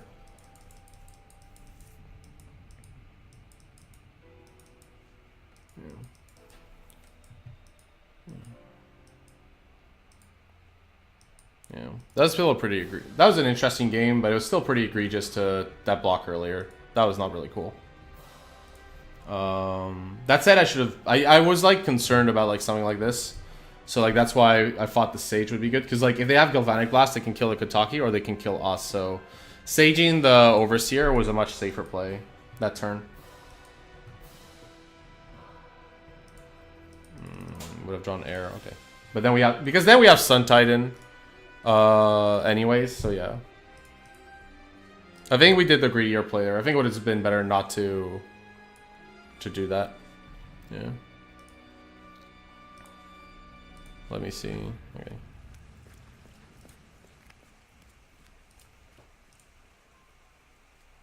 But yeah, if you're watching this on demand, my opponent was ghosting, so like if you want to rewatch the game, like consider that they knew my hand at basically every point. If so, like it makes more sense on like their decision tree. I thought that last play was really cool for what it's worth, but I thought the block with multiple creatures doesn't really make sense in the context of not knowing my hand. That last play was really good though. That was well spotted. That's right. There's like that. To be fair, it's been 21 days, and that was the first instance of like someone ghosting me. So that's pretty nice. We've avoided it so far. I'm not gonna change the score because our opponent played well, anyways. I found that last play. But like that's why you want to get the Sage, is like that Overseer is going to be a problem with Ravager, and then the idea would be like you can attack. Okay.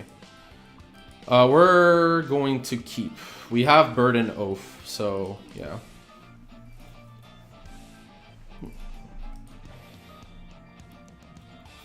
Yeah. I think you, but like for what it's worth, I think like if you're ghosting someone streaming for a matchup with low stakes like this, you're doing yourself. By the way, our opponent bottom of the card. You're doing yourself like a really big disservice because you're not improving as a player. Like you're never going to be able to like look at your opponent's hand during a live game of Magic. So I think doing that is like basically making you a worse player in the long run. This is an interesting one. Dismember? Wow. Holy smokes. What am I up against? Breeding Pool into Dismember is a very rare piece of sequence there. It's fine though. We have Oath into Bird, I guess.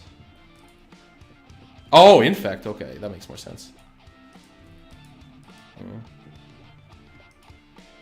I guess they drew the Glistener Elf because they probably would have played that on turn 1. I'm a bit surprised by not playing the Nexus on turn 1 though. Like, if you don't have the Glistener Elf, I think you should play Nexus on turn 1.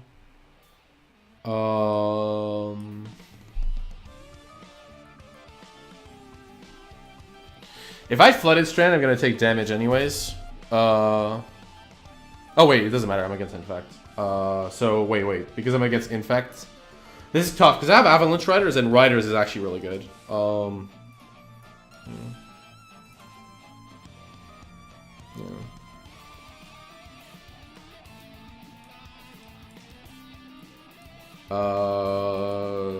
This is actually a tough pick. The Horizon Canopy gives us value later. And the Flooded Strand allows us to catch our Avalanche Riders. We have Birds of Paradise though, so I'd rather have the Horizon Canopy here and have value later.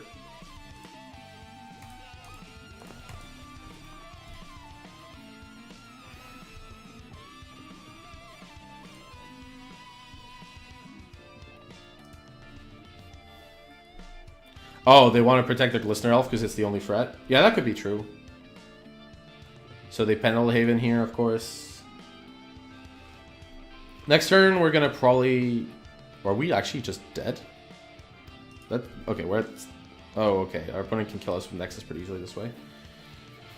Okay, Evolution's interesting. What can I evolve into? That would be good. Not much.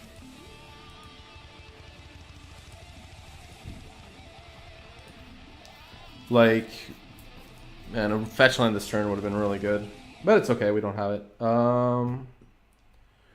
Let me think. They're going to attack in the air. So they need land pump.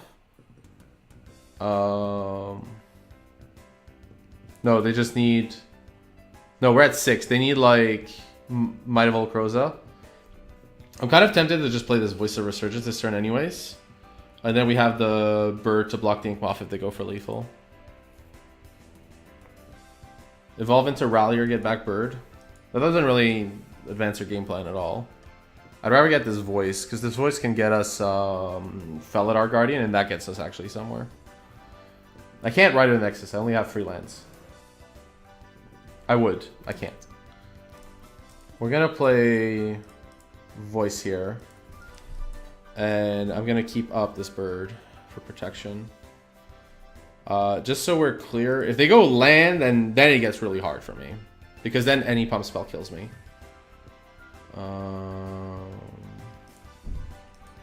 Because pump, yeah, it's fine. Okay, this is actually a really tough play now. Because like, without land, this is a very easy play. With land, this is a super hard play. Because without land, there's not much that can really kill us at instant speed. Now we die to any pump spell. But here's my question. Like, can I actually win against a pump spell here? Because, like, I don't have... The problem is, I actually drew my Riders, so I can't kill their Nexus with Avalanche Evolution if I top deck into a land next turn. So that removes, like, one of my key outs. There's not much else I can get. I think I just have to take this damage and hope for the best. Because, like, if I block... Then what do I do next turn? Like, I hope to top deck fetch land into bird. I guess that's fair. Yeah, let's do that. Fetch land into bird is a likely enough sequence.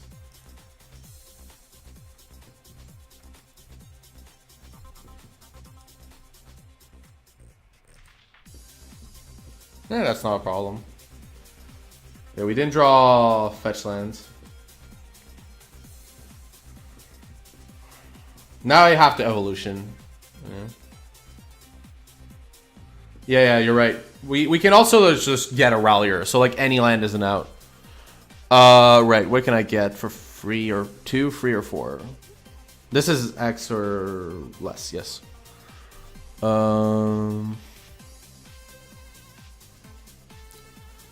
Yeah, I think Rallier into bird with evolution is the best one here. Because I don't think anything else lets me survive, so Rallier into bird is okay. And then we can hopefully, yeah, Rallier into bird seems like the best here.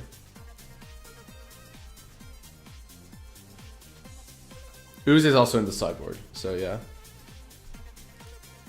Yeah, I'm pretty sure I have to stack this Voice of Resurgence here.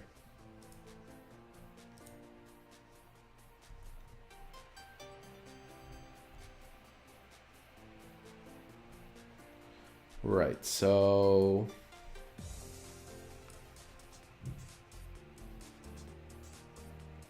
yeah, I need to get a Rallier here. There's just no other, out. Rallier, get back bird. Yeah, like a fetch land would have been nuts, but we didn't get there, so we had to use up our Evo. To be fair, we could maybe kill this Ingmoth unless they, if they have Distortion Strike, I'm not dead. Unless they have 1 second green. I mean, I have to block anyways. Like, any pump spell kills us, so... They might not have had it. I might have, like, chumped with bird twice for no reason. At least, no, once, because I have to chump with bird at least one more time. One time. Cobra. Okay. That's not helping us. I could... Okay, like, let's say I play this Saheeli. What can I do? So... I can do the Rallier, but then I haven't had Revolt, so that doesn't help me get back bird.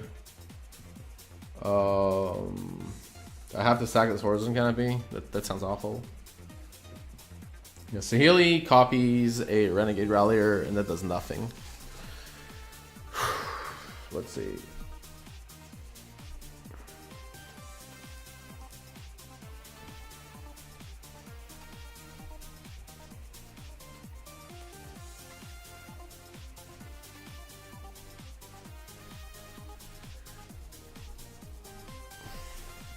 Yeah, Saheeli doesn't blink.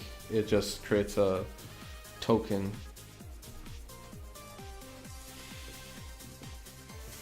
I could sack this Canopy and hope to draw into the one of the 2 birds remaining. That's not leading me to winning, but it's probably better than losing. Well, we're gonna like let our opponent have it, of course, but yeah.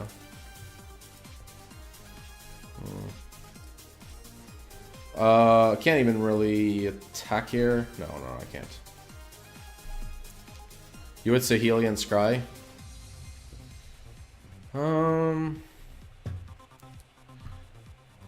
I think my opponent has a lethal pump spell, so I don't think that... I think I was going for like broke, but yeah. Yeah, they had Might of Old Crows, okay. They might have had it for a while just there. This stops the... We'll play 1 because it stops the big Delve spell, but yeah, Path is obviously great. Fairgrounds Warden is pretty good. Glenolendra Archmage. It's kind of awkward because the Persist doesn't work against Infect. Slime is okay, but not great. Statcaster's great though. We don't want Bailoff, we don't want Fractus. Neither of those cards does what we want. Reflector Mage is okay. Meddling Mage is kind of awkward when you don't see their hands. Anything with flying is going to be good. Gadok is the weakest card I've boarded in. I guess not.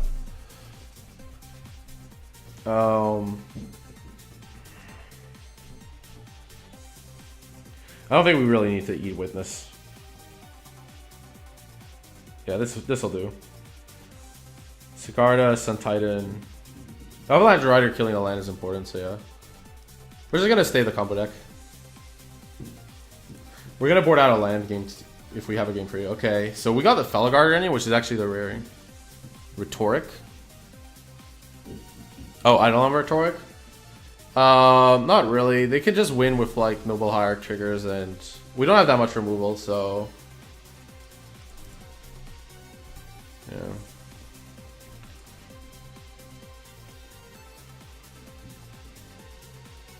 I could mage Blighted Ancient, yes, and I can also mage like Glistener Elf. Like I'm definitely keeping in Reflector Mage. Right, so we do this. Our opponent mulligan to 6. 1 second. They bottomed again. Okay.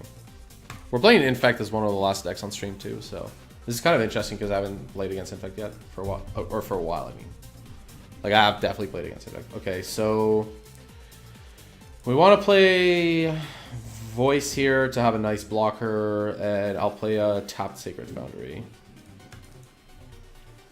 I mean, the life total doesn't matter, but I don't see. Like, we want to keep the fetch lands in play anyways, and there's no point in taking 2 damage for no reason. We're blocking here every day, because that means that they can't Blighted Agent us this turn. MTG bot? What is that?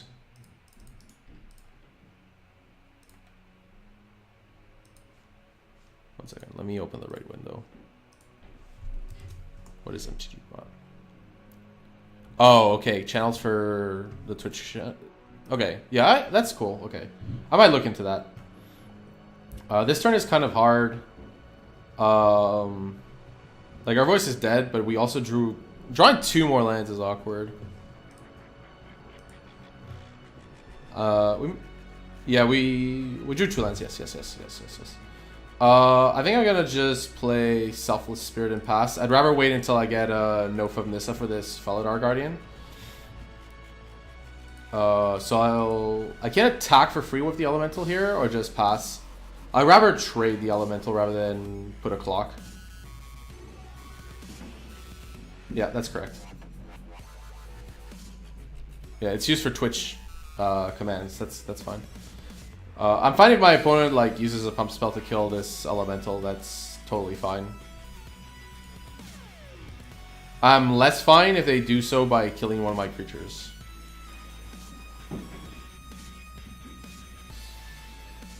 Right, so my opponent's gonna use that and some pump spell here.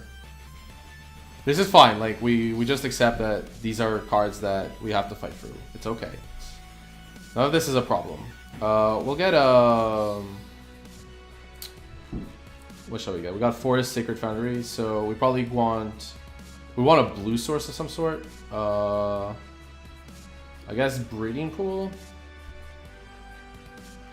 Is there a single 1 white card? No, Breeding Pool's okay. Selfless Spirit is just a flying blocker, that's why it's okay here. Saheeli, okay. We can win pretty fast.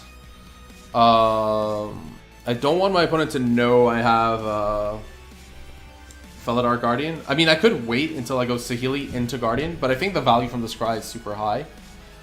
And we don't attack. I'm going to play the fetch land first, though.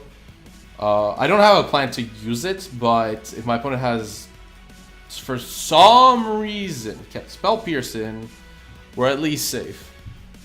They might kill the Saheeli, which is why I wasn't sure about this, but yeah. It's not that good right now. Voice is okay. What we'll do, though, is we'll keep the voice on top, and we can shuffle it if needed. Like, if voice stays good, then we can keep voice. If voice is bad, then we can get rid of voice. That's like a really neat trick with Scry and a fetch land is like, you can go, like when you have like a marginal card, you can like keep the card on top and yeah, so bird dies. I guess. Not much I can do to prevent that.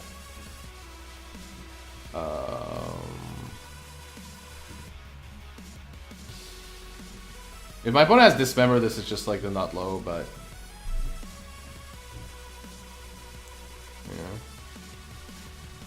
Okay, they're attacking me. This is kind of tough. Land was played, which I could die to 2 spells, so I'm gonna just block here.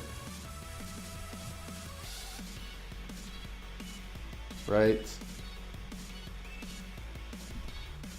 Right. I think the voice is fine. If my opponent dismembers the Saheeli, I think it's fine. So I'll keep it on top.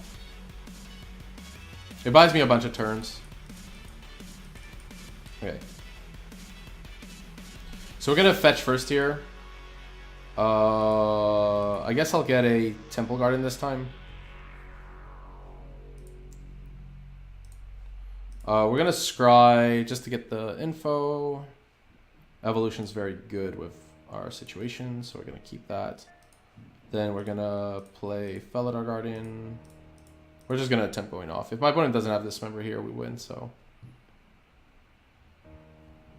Okay, well. If they have this member and kill, that's awkward, of course.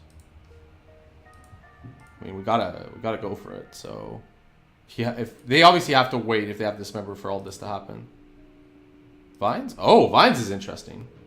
Vines is really cool. I did not even think of Vines. That's actually a really cool way to counter it. Okay, Vines is good. Good call on my opponent's part. That was great. That was great. I really like that.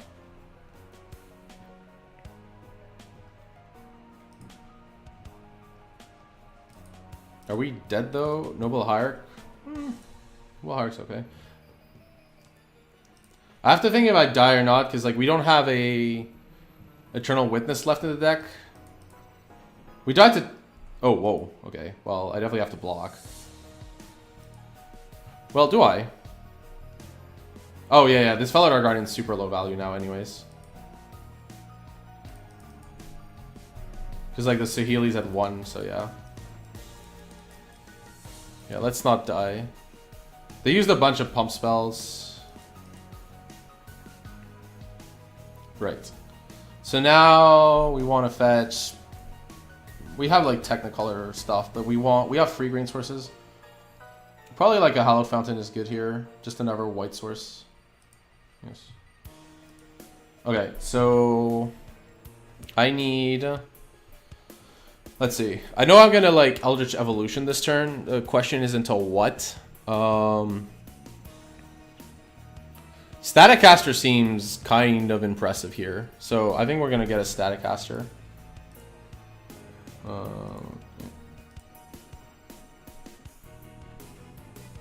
Yeah, Staticaster is likely the best target here.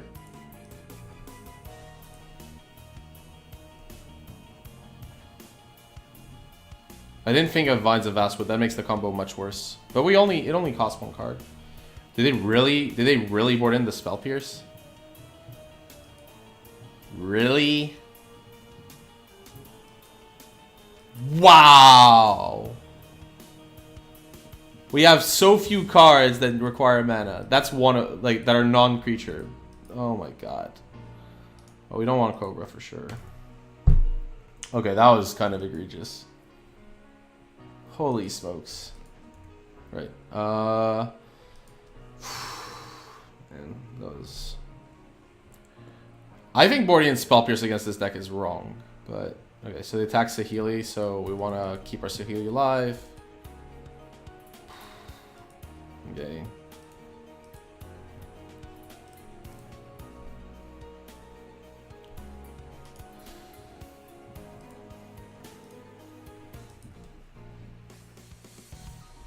Yeah. Yeah, that Spell Pierce was brutal. I know they could have it, but they normally have to board in Dismembers and Twisted Images or whatever they have, so yeah, it's not usually good enough. Okay, so Saheeli dies, which to me tells me that they don't have my opponent doesn't have lethal pump spells. Because they would have otherwise played them. So we got outplayed by our opponent pretty hard. Okay, they're considering whether or not to play a land. Or a Glistener Elf, I guess. Yeah, they might as well. There's no. Well, we got the Sigarda. Why play the land? What, mine?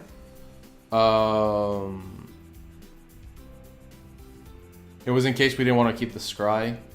To be fair, like the land in play is okay because we have Canopy in our deck. So here I'm forced to take the damage. Because, like, I'm not going to win if my Sigarda dies. And that's one pump spell. Yeah, we're just going to, like... I'm just going to lose the double pump. I've accepted this. Because they've attacked Saheeli last turn, they didn't have double pump. They might have drawn a second pump spell, but if they have, they have.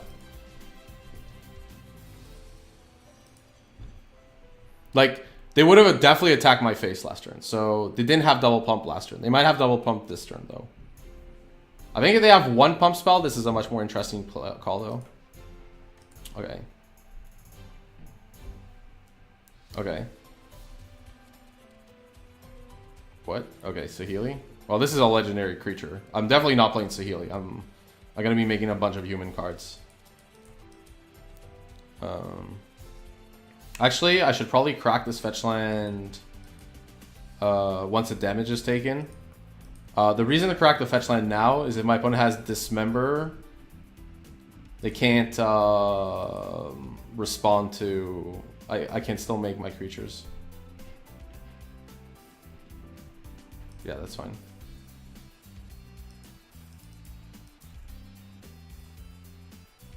Yeah. This game has been weird because my opponent... I don't think the Spell Pierce is good though, on average. Like, my deck has like... If you know what my deck is, I guess if you thought I had like... collected, it's okay, yeah. Is there like a pump spell that gives trample? Right, so we're gonna pay 2, and we're gonna get... We're gonna lose a Misty Rainforest. It has hexproof technically. I don't think there's a pump spell that Infect plays that gives trample. It'd be pretty cool, but I don't think they have it. Okay. Right, so now we can make 2 more humans. Let's lose 2 fetch lands. Just win with whatever the hell random creatures in our deck. It's all good. I thought our opponent played this game really well for what it's worth. Both of them. I felt I got like pretty outplayed. I think Saheeli making a copy here is good because it forces my opponent to block with both. So yeah, we're gonna do that. Red, blue, green. Oh wait, I'm an idiot. This deals 1 damage anyways. Spell Pierce. Wow, you have that many Spell Pierces. That was really bad. Yeah.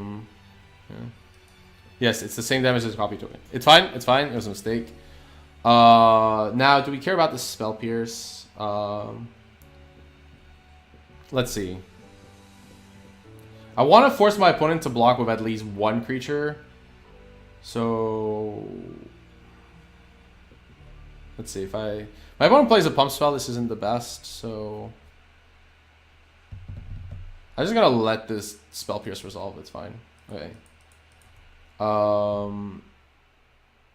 Let's see if I force my opponent to. They have pump spells. I'm just gonna attack with this Sigarda and make 2 humans. If they have a Distortion Strike, that's awkward. But we're at free, so Distortion would be 1, 2. So this would be 2, 3, 4. Yeah, the clock doesn't change because most pump spells would be +2, 4, +4, not +2, +2. If they have Distortion Strike, which is like the best way to get through this, because they could like Distortion this, which or like Pendelhaven up to 2, then Distortion up to 3, then Attack with the Will up to 4. But like that wouldn't change the clock, so it's okay to not force my opponent to block.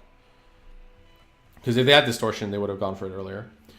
Right, so they boarded in Spell Pierce, which I still don't agree with, but that's their call. On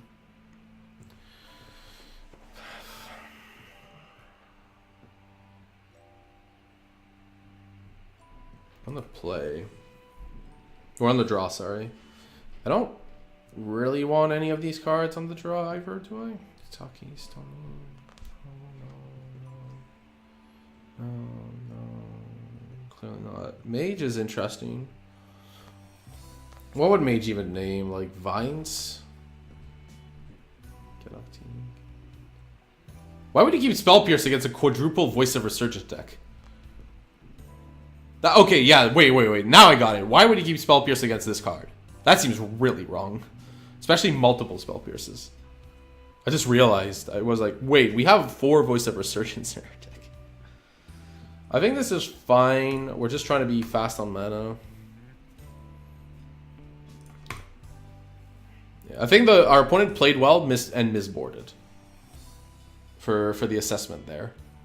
But they made their lives more difficult than they should have. This first Spell Pierce was insane, but like you only, I don't know. I would board them all out now. I think it was really wrong to have Spell Pierce against Voice though. Like what happens if I like just have a Voice around? Then you're like, well, okay, I could Spell Pierce this, but then they get like, yeah. Guess the logic is you're gonna Spell Pierce Evolution. I don't think you can keep Spell Pierce against a Voice of Resurgence deck, but yeah. We can keep this hand. They kept though, so they're gonna be a little faster than usual. I'm gonna go Temple Guard and turn 1 into Oath. Okay, Noble Hierarch starts are always bad for us.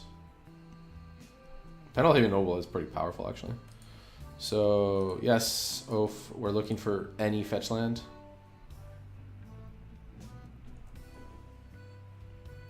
Rallier was not what we were looking for, but that's fine. I'm probably gonna have to play Cobra. Just because like we're so far behind. Okay, yeah, especially with Blighted Agent, I definitely have to play Cobra. Like if my opponent like has a removal for oh my god, yeah. We really need to hit hard next turn. We need this Cobra in play. I could have like oafed, but I think that's too weak. Like with what's my opponent's presenting, we 100% need to. I need to like start going. Like I can go Rallier, fetch land, Reflector Mage or something like that. Like, yeah, we need to like. I need to like go super fast now, and I have to hope they have removal. Our hand is like if we draw a fetch land, like it's just unreal, or even a fetch land off this oath would be unreal. Okay, so they cycle. That's okay. They could have Pendle Haven then end cycled for more damage, for what it's worth. So it's maybe not. I don't know. Maybe not the best. Yeah, I probably would have Pendle Haven first. That way you deal an extra damage. Like, I guess like maybe you might, because like you're looking for like Dismember and stuff. So yeah. Okay, my opponent has access to a lot of. They're planning on playing stuff. Or they might keep the Pendle Haven up. Blighted Agent number 2. Oh, that's bad. Oh, they keep it up. Okay. Okay, now we have to think. This turn is gonna be unreal. But Static Caster. Pendle Haven like stops Static Caster, which is super frustrating, but yeah. How much mana do I actually have access to? I have access to 5 no matter what I do. So 5 is 1 short of what I would love to do.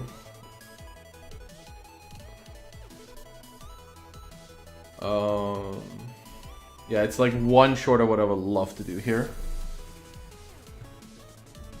It's still a really good draw. I just don't want to die to... We died to like...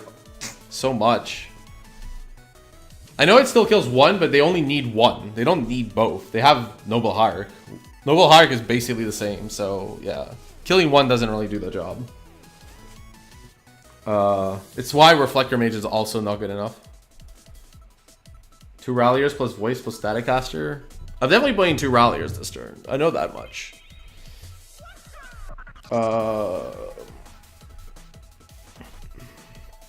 What do we have in our deck? Oath is not getting us anything on top that would help. Yeah, yeah, because the Ralliers are semi-free as long as we're happy getting a fetch line back. Yeah, like I think our plan is to kill a Noble Hierarch because it's more mana. Because right now we're taking 5 with these Blighted Agents. And they'll need, my opponent will need 2 pump spells. Path into Cobra, what? We can't draw Path. There's no way to do so. So yeah, I think our opponent... I was very surprised they kept the Pendle Haven up, actually. Like, I'm really shocked they didn't just go for Pendle Haven. I guess they want to keep the green source up for the defend their Blighted Agent against anything random, so I can get that. Also, like, yeah, not keeping up breeding pool is interesting, but yeah. Okay, so I could also renegade the Oath back for cards, but I think we just want to renegade the Windswept Teeth. Yeah, that gets us like a ton of mana too. Alright, we're gonna start the Rallier train. Yes. Green. Sack this. We're gonna get Hallowed Fountain.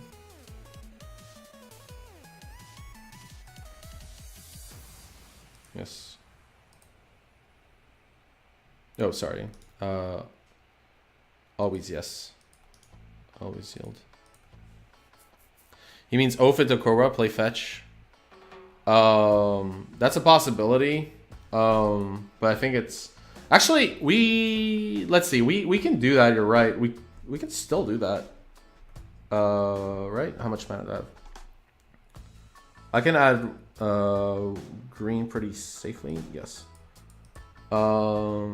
Right, like let's see, because if I have access to 5 mana, because yeah, I could still like Oath, go to 4. Yeah, now I can't because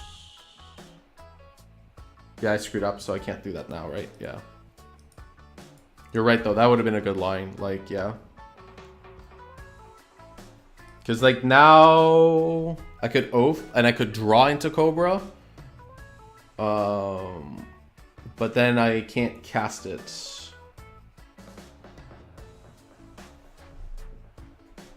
Yeah, because Rallier gets me 5 mana, so... But then, like, I can't play Voice either. Yeah, it's one short, I think.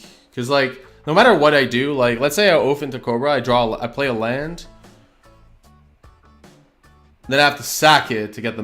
No, I have the mana floating, so I can use it. Then I still have to sack the fetch, so I have free mana 1. Yeah, no matter what I do, that doesn't work. It's a good call, but yeah. We don't have Meddling Mage, we don't have Selfless Spirit, we don't have Gadok Teak, we don't have... Yeah, I'm just gonna continue this train.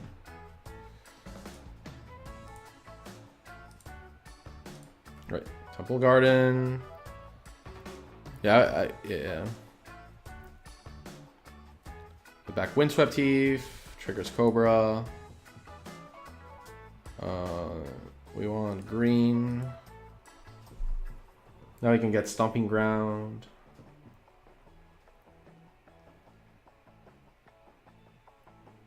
No, this works. Wait. This would work. We don't have black mana, this is why we're not playing Pontiff in this deck. Wait, if I go Oath and then play Cobra, if I go Oath and play Cobra, because this actually nets us a mana, right? Actually, I don't need to Oath. This nets us a mana. Because the fetch land is worth free on its own. No, wait. I'm being silly. Where am I? Yeah, I'm probably being silly. Right. Like, because right now if I Oath and hit Cobra, then I can play the Cobra for 2, sack the fetch, get 2 free, then rally her back the fetch and get there. If I don't hit Cobra, then... what's left? Then I can sack. I go to 4 though. I rally her back down to 1. Then I get the fetch line back up to 4. I think it's worth the risk. Voice of Resurgence isn't that important right now. Keep 1, yeah.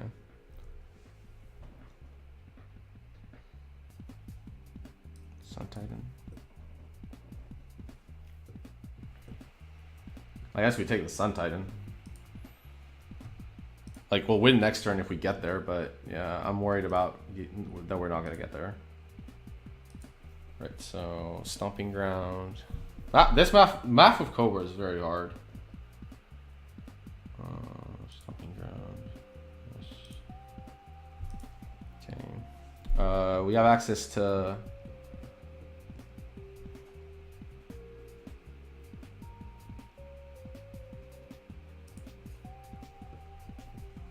Yeah, so I can get back Rallier. I can rally her back.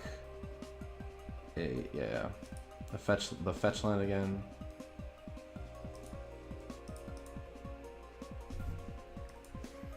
Right, then I get Breeding Pool, and I'm gonna Static Caster this Hierarch. I could also Reflector Mage the higher, but I think the Static Caster is better. Right, this.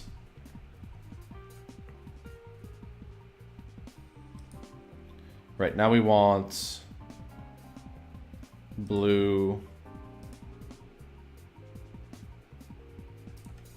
red. We're gonna fetch, and then we're gonna play this. Is it Static Caster? We have a tapped Sacred Foundry. Or, I guess a Breeding Pool. No.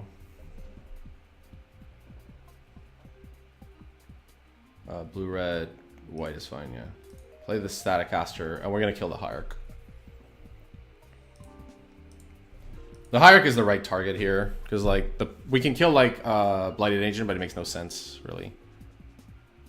The Hierarch at least gets this mana. That turn was really hard, and I apologize to our opponent. Actually, I'll apologize to him.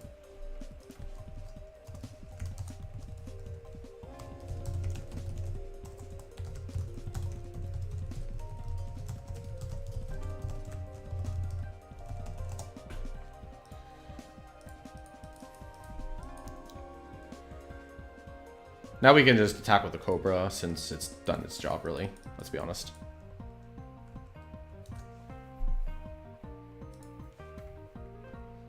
At least our opponent like appreciated the turn. Why did I attack with Cobra? That was really stupid. Sorry, my opponent, like I was tapped out and my opponent had Blighted Agent Penalhaven, so clearly attacking with Cobra is totally awful. Okay, whatever. Like we dealt 2 damage. It's just because I believe the Cobra would deal damage, so my opponent's like, yeah, it's probably gonna deal damage. He's right.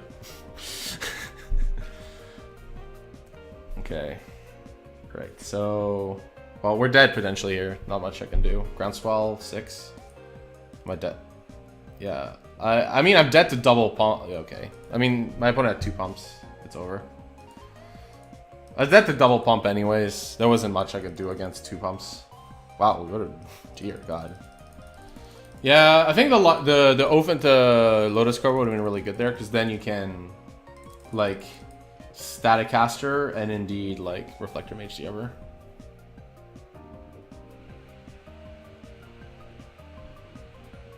Yeah, okay.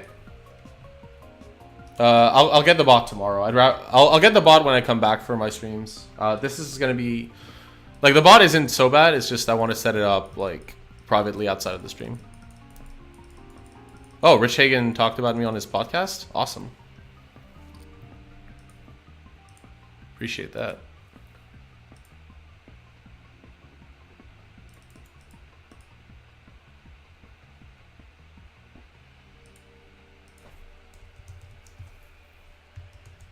Oh, we have to join our match.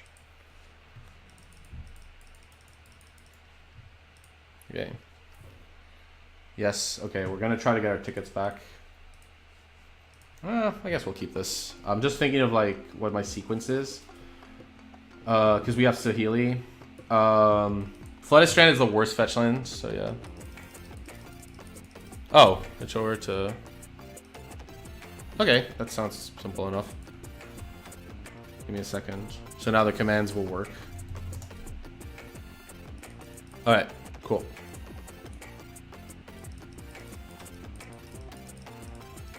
Awesome. Yeah, that seems great. Yeah.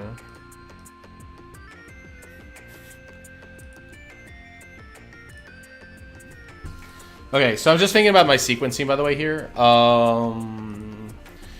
We need to potentially cast Saheeli, but I would rather cast Evolution, so we need to think about this. Because, like, the Plains is pretty awkward, but I think if we get... Let's see, Breeding Pool, Plains, Stomping Ground works. Right, so we want this to get Breeding Pool.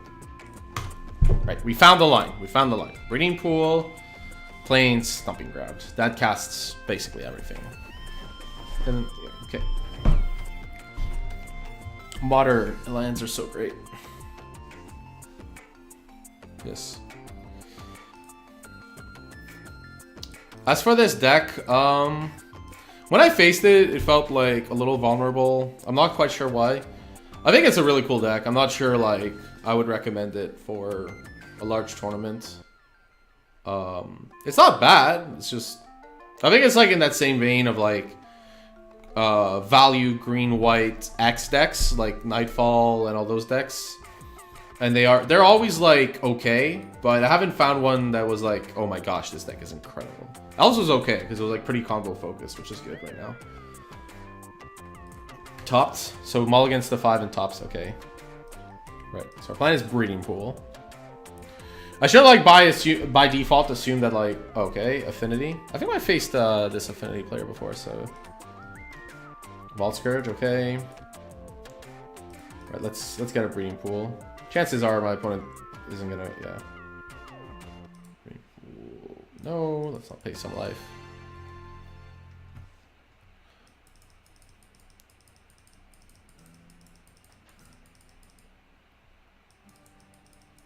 OP. What's OP?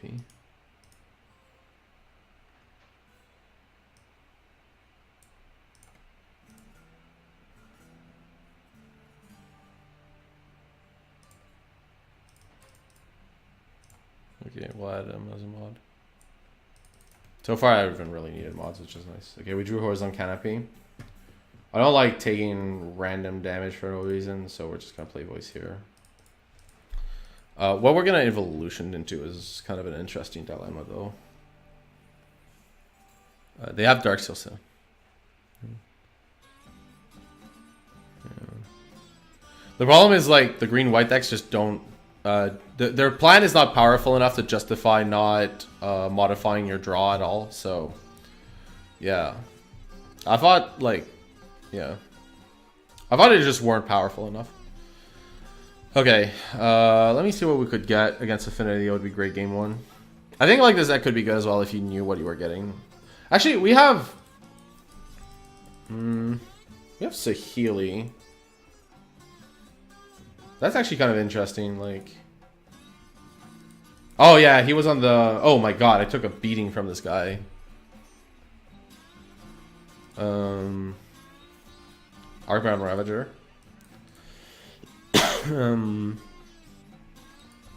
Let's see, I could just play the Saheeli out. It doesn't need much damage to die, but... If that damage is from Ravager, that's okay. Because then we can evolution into a value creature. I think I'm just gonna run out, like, I'm gonna just run out the Saheeli, I think. Yeah, it seems fine. Running out the Saheeli seems fine. Because, like, if our opponent has, like, Galv Blast, it would get the combo anyways, and whatever we get, we can Eldritch Evolution. I could also Evolution into Avalanche Riders, but I don't think that's necessary. If the Ravager, like, sacks itself to make this a 4/4 flyer, like, that's okay. I like... The problem is, like, my opponent could also damage the Saheeli. Oh, no, we have Felidar Guardian. It doesn't matter. Right, okay. I mean, silly. Let's use this, get a Stomping Ground. Also, our draw's pretty mediocre, so we kind of need some action. There's a lot of worlds where my opponent lets this live, and they only have 2 artifacts, so... Lotus Cobra is not the action we were looking for.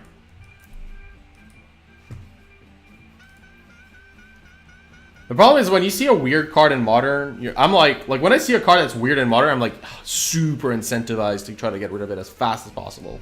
Because like, why would my opponent, like I assume my opponent is a competent human being, so why would they go through all this effort to play this card? Okay, so they're gonna sack. Are they actually gonna go for it or not? They're tapped out, so... Okay, they're going for the Saheeli, but they need to put 2 counters? Okay. This isn't so bad. We can then Reflector Mage the Vault Scourge, so... This is, like, not a really easy play. Wait, what? Oh, yeah, that kills the Saheeli. Like, the Ravager. Like, we get rid of a Ravager, but with the Saheeli this way, in a very strange manner. Right. Okay, well, if I knew we drew Selfless Spirit, that might have changed my mind, but yeah. Okay, so... Well, we're definitely going to Evolution this turn. So I'm going to attack with Voice. But the question is, what are we evolutioning for? Yeah, so Saheeli for land plus Ravager seems okay. Like, I want to get a 4-drop. Because then I could... Yeah, a 4-drop. The thing is, a 4-drop would be really nice because then it allows me to get Sun Titan and win that way. Like if I drew another evolution, but I think Reflector Mage is really powerful here. I'm just gonna get a Reflector Mage, I think, here. Yeah. I'll add the deck list tomorrow. We only have one game left, so yeah. Reflector Mage seems great here. I could have Avalanche Riders the Spire, but I don't think that's as good as getting rid of Flyer. I could also Eternal Witness here, the Saheeli, but I think that's weak. I just want a Reflector Mage here.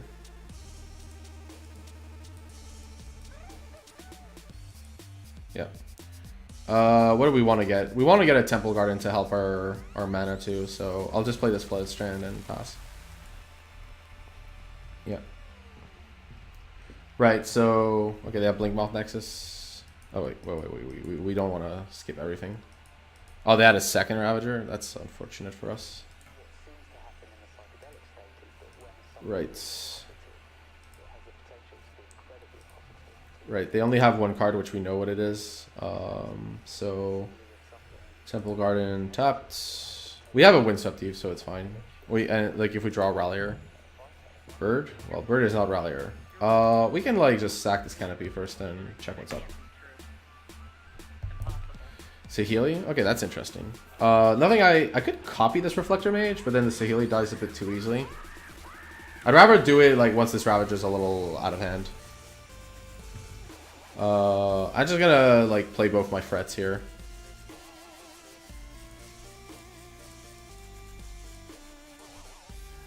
To make, I mean like to make this elemental a threat. I could attack with the Reflector Mage here too, but I'm okay. Let's see. The elemental for sure. I don't really care if the Ravager attacks, to be honest, for now. Yeah, let's attack like that. Because next turn, if we Saheeli a Reflector Mage, we can start putting in a lot of damage. I know that my opponent has Vault Scourge. So it's not like they can plating us, and if they can, we have Selfless Spirit. The other thing about not attacking, though, is that, like, not attacking allows me to do a really nice Selfless Spirit interaction. Right. I don't really care if my opponent, like, kills this mage, because we could always draw Witness later. Like, losing flying creatures is fine. I don't mind. Right. Okay, that's fine. I don't mind. This is okay. I know it loses the mage for the Saheeli, but we have a lot of value creatures in our deck. Wow, another Ravager. That was a nice draw. Let me think. Wow, but my opponent didn't attack with it? Okay. We could trade for this Vault Scourge with a Selfless Spirit. My opponent could then sack and make it bigger. They have another Vault Scourge. Selfless Spirit has limited use.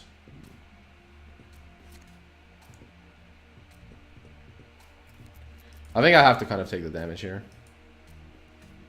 Am I dead? 10? No, I'm not. No. There's definitely not enough artifacts to kill me. Meddling Mage is interesting because I get to like lock a Vault Scourge out. Let me think here. Can I actually play both of these? Probably. Red, blue... X and then green, blue. Yeah. I tap my bird, but I can. Because I don't want to like use up this Windswept Thief in case I draw a Rallier.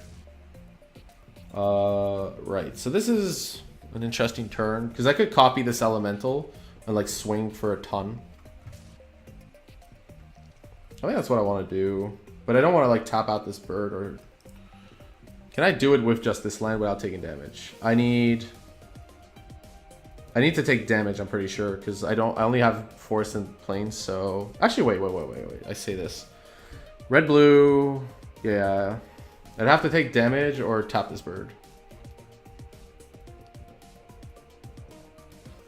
Because, like, otherwise I'm pretty sure, like, I'm in risk of dying to these, and I need to cast both beforehand. So, yeah.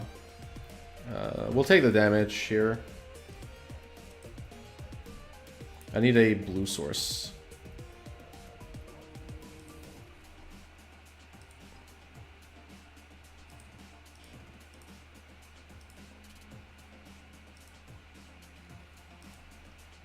Yeah, and then we're gonna copy this elemental.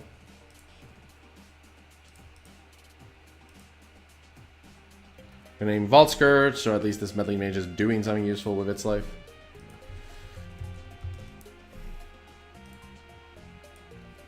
That's kind of the problem, is you draw like these cards like meddling mage that are just not good in certain matchups.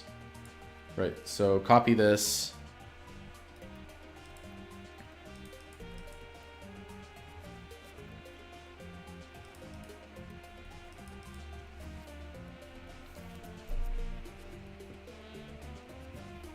Maybe this is a bit of an aggressive take, but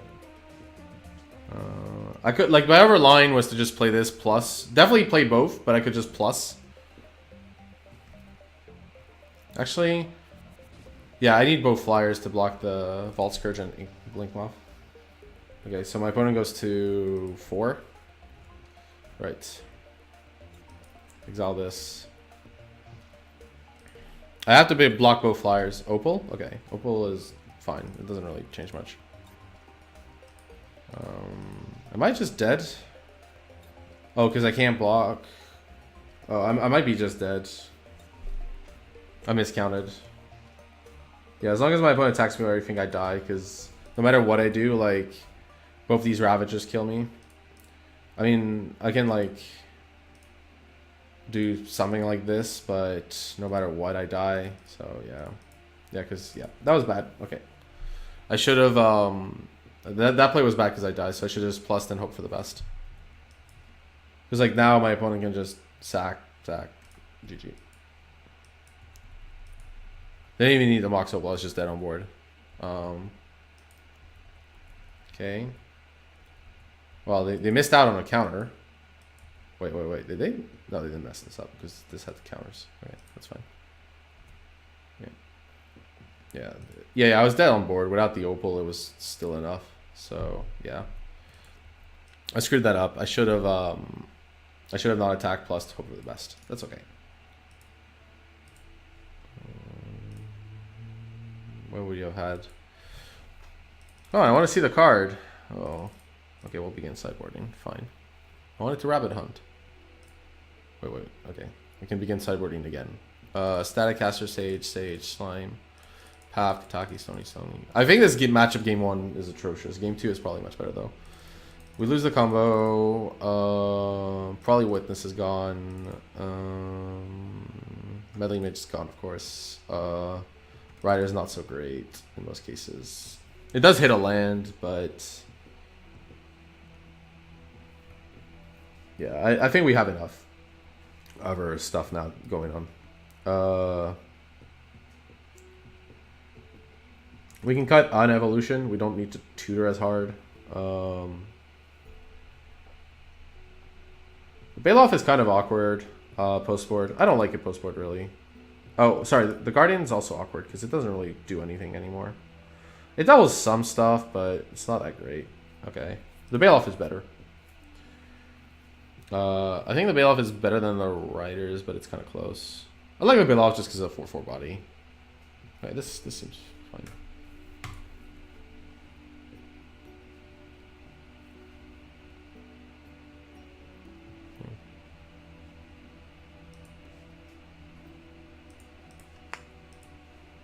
Okay. Stomping Ground, Oath, Plains, Voice. That's fine. I could have also boarded out a Voice because they're much worse. I think boarding out one Voice is totally fine. Rider is better than Sun Titan? No, for sure not. You want access to Sun Titan in your deck. Trust me on that much. Like, if you don't believe me, like, look at the other Affinity game I played and, like... It just, I think, like, having access to one, like, you're still a Lotus Cobra Bird of Paradise deck. Like, you still want a Sun Titan sometimes just to, like, you know, get, like, your Reclamation Sages back and stuff. You can't, like, just have all low to the ground cards. You have to have some good stuff at the end. Rider might be okay though. I think I'll board out a Voice for a Rider because, like, you don't need to block on the ground that much. I would have taken action, but in the lack of action, I will take Windswept Teeth. Oath has been okay, but yeah, like, free cards is maybe not enough for Modern. Okay, This is not good. When they start Mox Opal, you're just not in good shape. This is like the nut low. Fotsees us. Well, there's nothing really worth taking about it than the Sage, so you can take the Sage if you want. Taking the Voice like cuts our curve, that's okay too. But I have a lot of 2s. This stops Stony Silence though, so I think my opponent's right to go for Fotsees, because like I would definitely keep hands with Stony Silence. I think here you take Sage. I think it's the most relevant card in my hand. Rallier.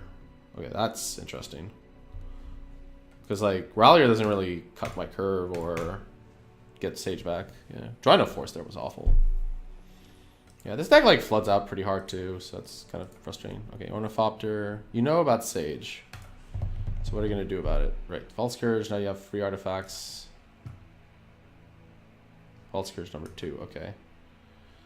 Well, we drew this, and that might be okay. What do we want to do? Kind of want to kill this Opal. I could also like focus on killing my opponent's creatures, but that's just not the best plan most of the time. Oh, we could get Static Caster. That just seems insane. I could attack first. There's almost no chance my opponent blocks with 2 Veil Scourges. Yeah, Static Caster for the Scourges is correct.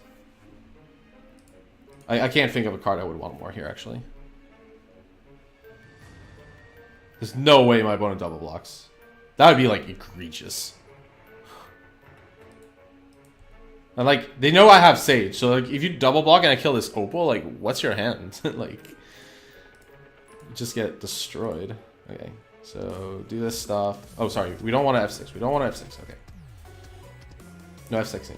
Okay, so let's get our. We could get a Kataki too, but they have open mana, so Static Caster is much better here. Also, Kataki's better like when they have less creatures, and like my opponent has quite a bit of mana, so Kataki's not really gonna do it. I could have waited like. Actually, that was something I should have thought about. My opponent's very likely to have potentially has Galvanic Blast, so I should have waited some time, like at least on their upkeep. Because they can't, like if they Gal Blast this, I can respond by killing Scourge. So I should have done it upkeep. Okay. My opponent did nothing, so I could Sage the Ornithopter here. That's pretty low impact. They know about the Sage. That's the other thing. But it puts pressure. Doing the Opal is interesting. I want to put some pressure. We want to kill. I'm gonna like commit to this. I'm gonna kill either the Opal or the Ornithopter. The way the deck setup is actually really hard to kill a creature, so I'm gonna just kill this Ornithopter. Yes.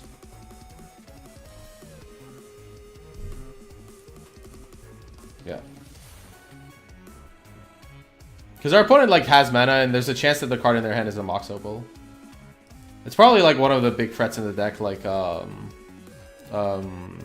Whip Flare. Okay, that's very old technology. It's not bad. It's just very old. That's all. Okay, so that's nice. So we can get a tapped blue source. So probably a Hollow Fountain tapped. Then Renegade Rallier back our Voice.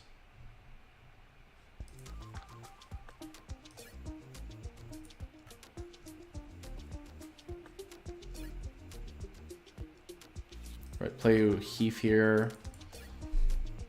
I'll play Heath because I could draw into Sun Titan. Right, okay, killing the Opal would have been bad. I think it was right to kill the Ornithopter. Master of Ethereum. What is it, 2/2? Exactly what we want, I'm pretty sure. Okay, so my opponent could block this Voice with their wait, no, they only have 2 artifacts. Clearly that can't happen, so we're just gonna attack with both. Because our opponent has no mana up. Whip Flare is interesting, and we need to like keep that in mind, so Interestingly, I'm probably not gonna keep Selfless Spirit because they have Whip Flare. But if I was if I had Court of Calling in my deck, I would.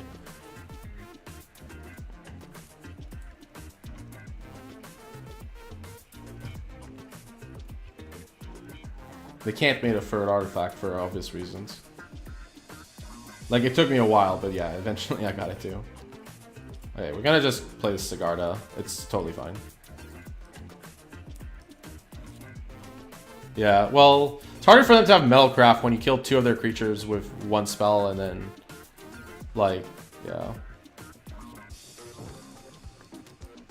Okay. This is our last spell. Etch Champion? Okay.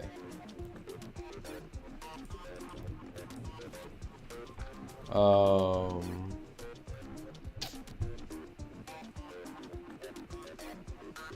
I shouldn't play Misty. I don't have any untapped green sources, so I shouldn't play Misty. I should play the other one. Because I don't want to sack this in case I draw... I guess I wouldn't play Rallier, really. Right, so... Protection from all colors. My opponent's probably going to have to block the Sigarda. I don't want to tackle either of the other ones. I guess attacking with Voice gives me the, like, Insano token. Like, it's insane because of, like, how this game is... Like, because of... Yeah. Attacking with Voice is probably fine here. The token is more powerful than the voice itself. Right, so they animate this. It's a 4/4. But it's a 2/2. That's fine. This is all fine. Right, we get a big token. That's cool. Yeah, and now I'm gonna have to take damage to start doing stuff, but you know, it's what it is. It's fine. Our opponent probably can't beat Sigarda though. Like, I should have played it to like get a basic planes. Yeah, we win here. Right, so they haven't boarded anything that like shocked me. The problem with Avalanche Riders is like post board that like the games go longer most of the time, so it's worse. I would guess. Oh, I kept the Selfless Spirit. Yeah, it's a flyer. It blocks. It's fine. Totally fine with blocking a Signal Pest. Although my opponent probably boarded out Pests. Okay. Let me think here if there's anything I want to change.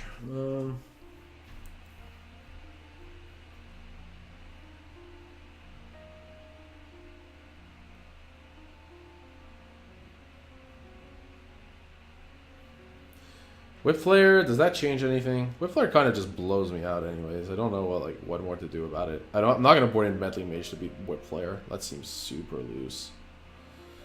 I could have one more evolution, I guess. The evolution was pretty decent.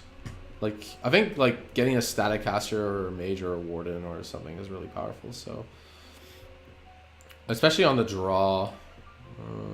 But then what do we lose? I guess a land can go. What do we want to lose land-wise? I guess the basic planes. I guess we could also lose a voice, but if we're on 4 evolution, we need to keep them in. I could lose a plains or a forest, but we need 2 green too often. I'll lose a plains, I think. That's fine. We only have 1 red spell, right? Okay, we can actually lose a red source. Sacred Foundry is pretty bad. Yeah, let's lose the Sacred Foundry. We can get Stomping Ground. Yeah, that's fine.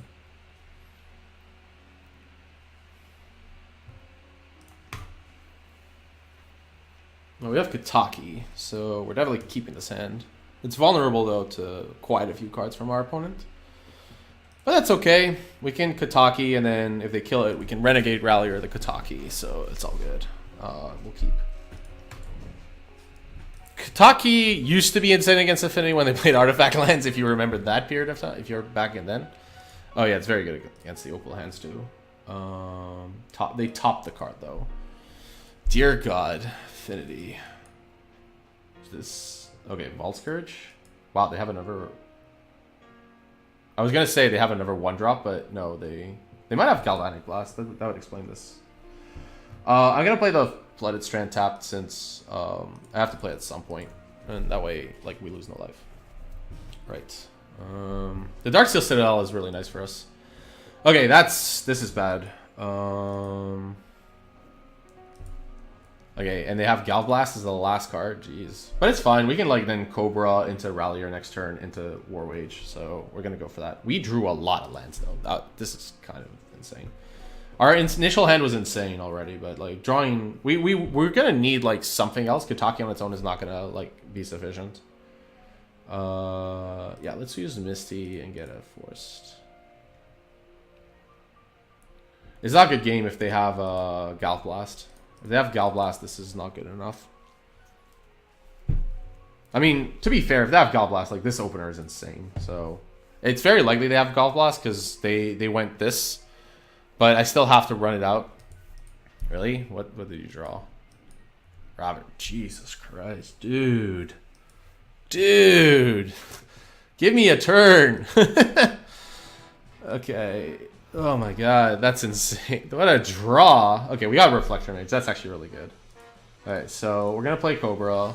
They're going to rally her back this. We're going to rally back. We're going to use the Strand to get a basic Plains. We're going to add green. Yes, add green. Basic Plains.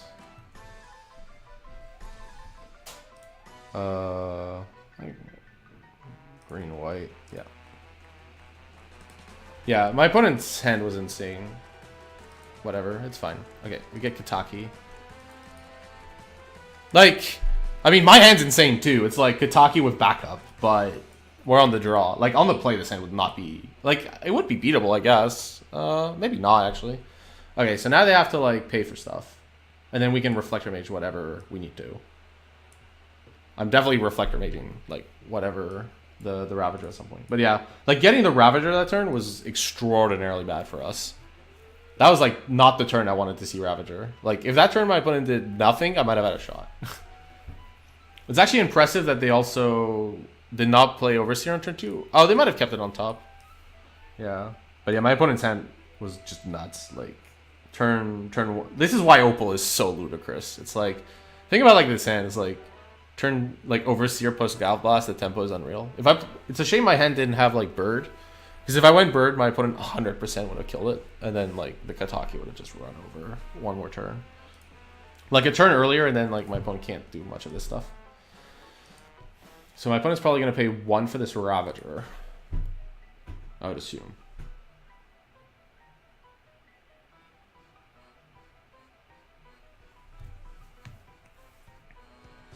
Yeah. We need, like... Yeah, like, because our opponent's hand was so insane, Kataki's not going to be enough on its own. We're going to need, like, something in Unreal next turn. Like, and I'm not even sure, like, what I could draw that would really save me here. We boarded out... I guess if I drew Stony Silence, that would mean that my opponent can't really pay for anything. And then I can just Reflector Mage last for it. Would that be good enough? Probably not. I could also... What could I draw? Okay, so my opponent has no more mana, so they should sack this Ornithopter stuff.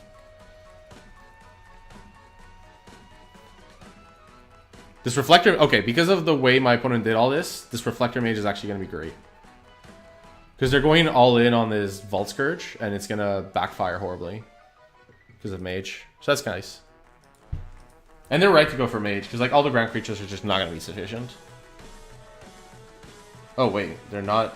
Oh, they don't have to, but...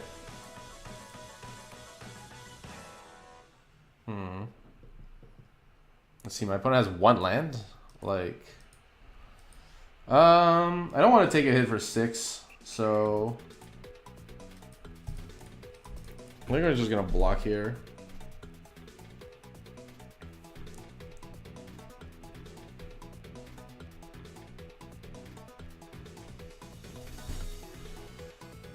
They might go for this, because then the Blink Mob Nexus with a land might be great against for them, so, you know.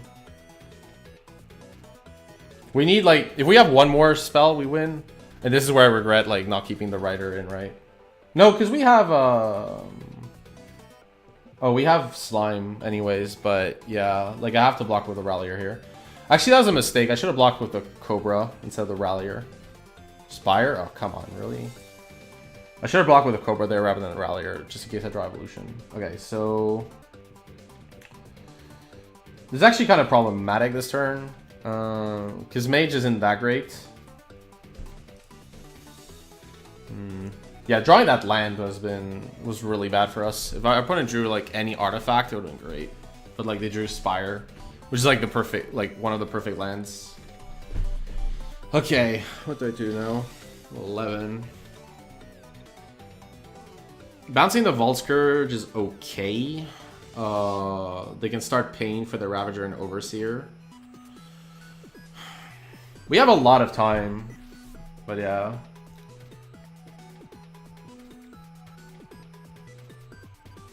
The other thing I could have offered was a triple block on Ravager, which would have been weird, but then, yeah, like everything's gone and I can Reflector Mage the Vault Scourge, but the problem is they still have Overseer Scourge.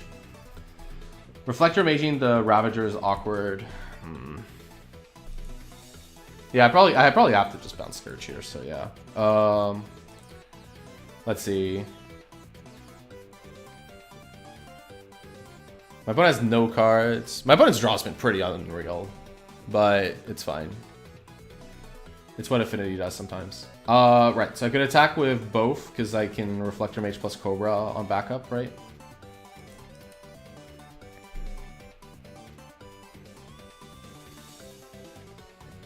I don't want to triple block this Ravager. I'm just gonna chump it for a bit, because like my opponent could easily sack an artifact. So yeah, this also allows my opponent to just pay for both Fukutaki, but I think this is fine.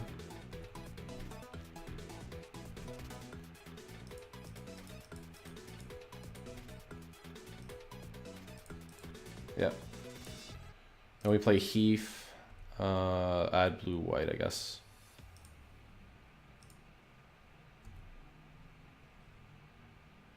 That, yeah. He has lethal anyways? Why? Oh, because of Nexus? Oh, because my opponent could just pump the Nexus? Yeah, we're dead. Like, no matter what I Reflector Mage, I die. Because, like, let's say I Reflector the Ravager, I just die. It just puts the counter here, and this is lethal. Right? Yeah.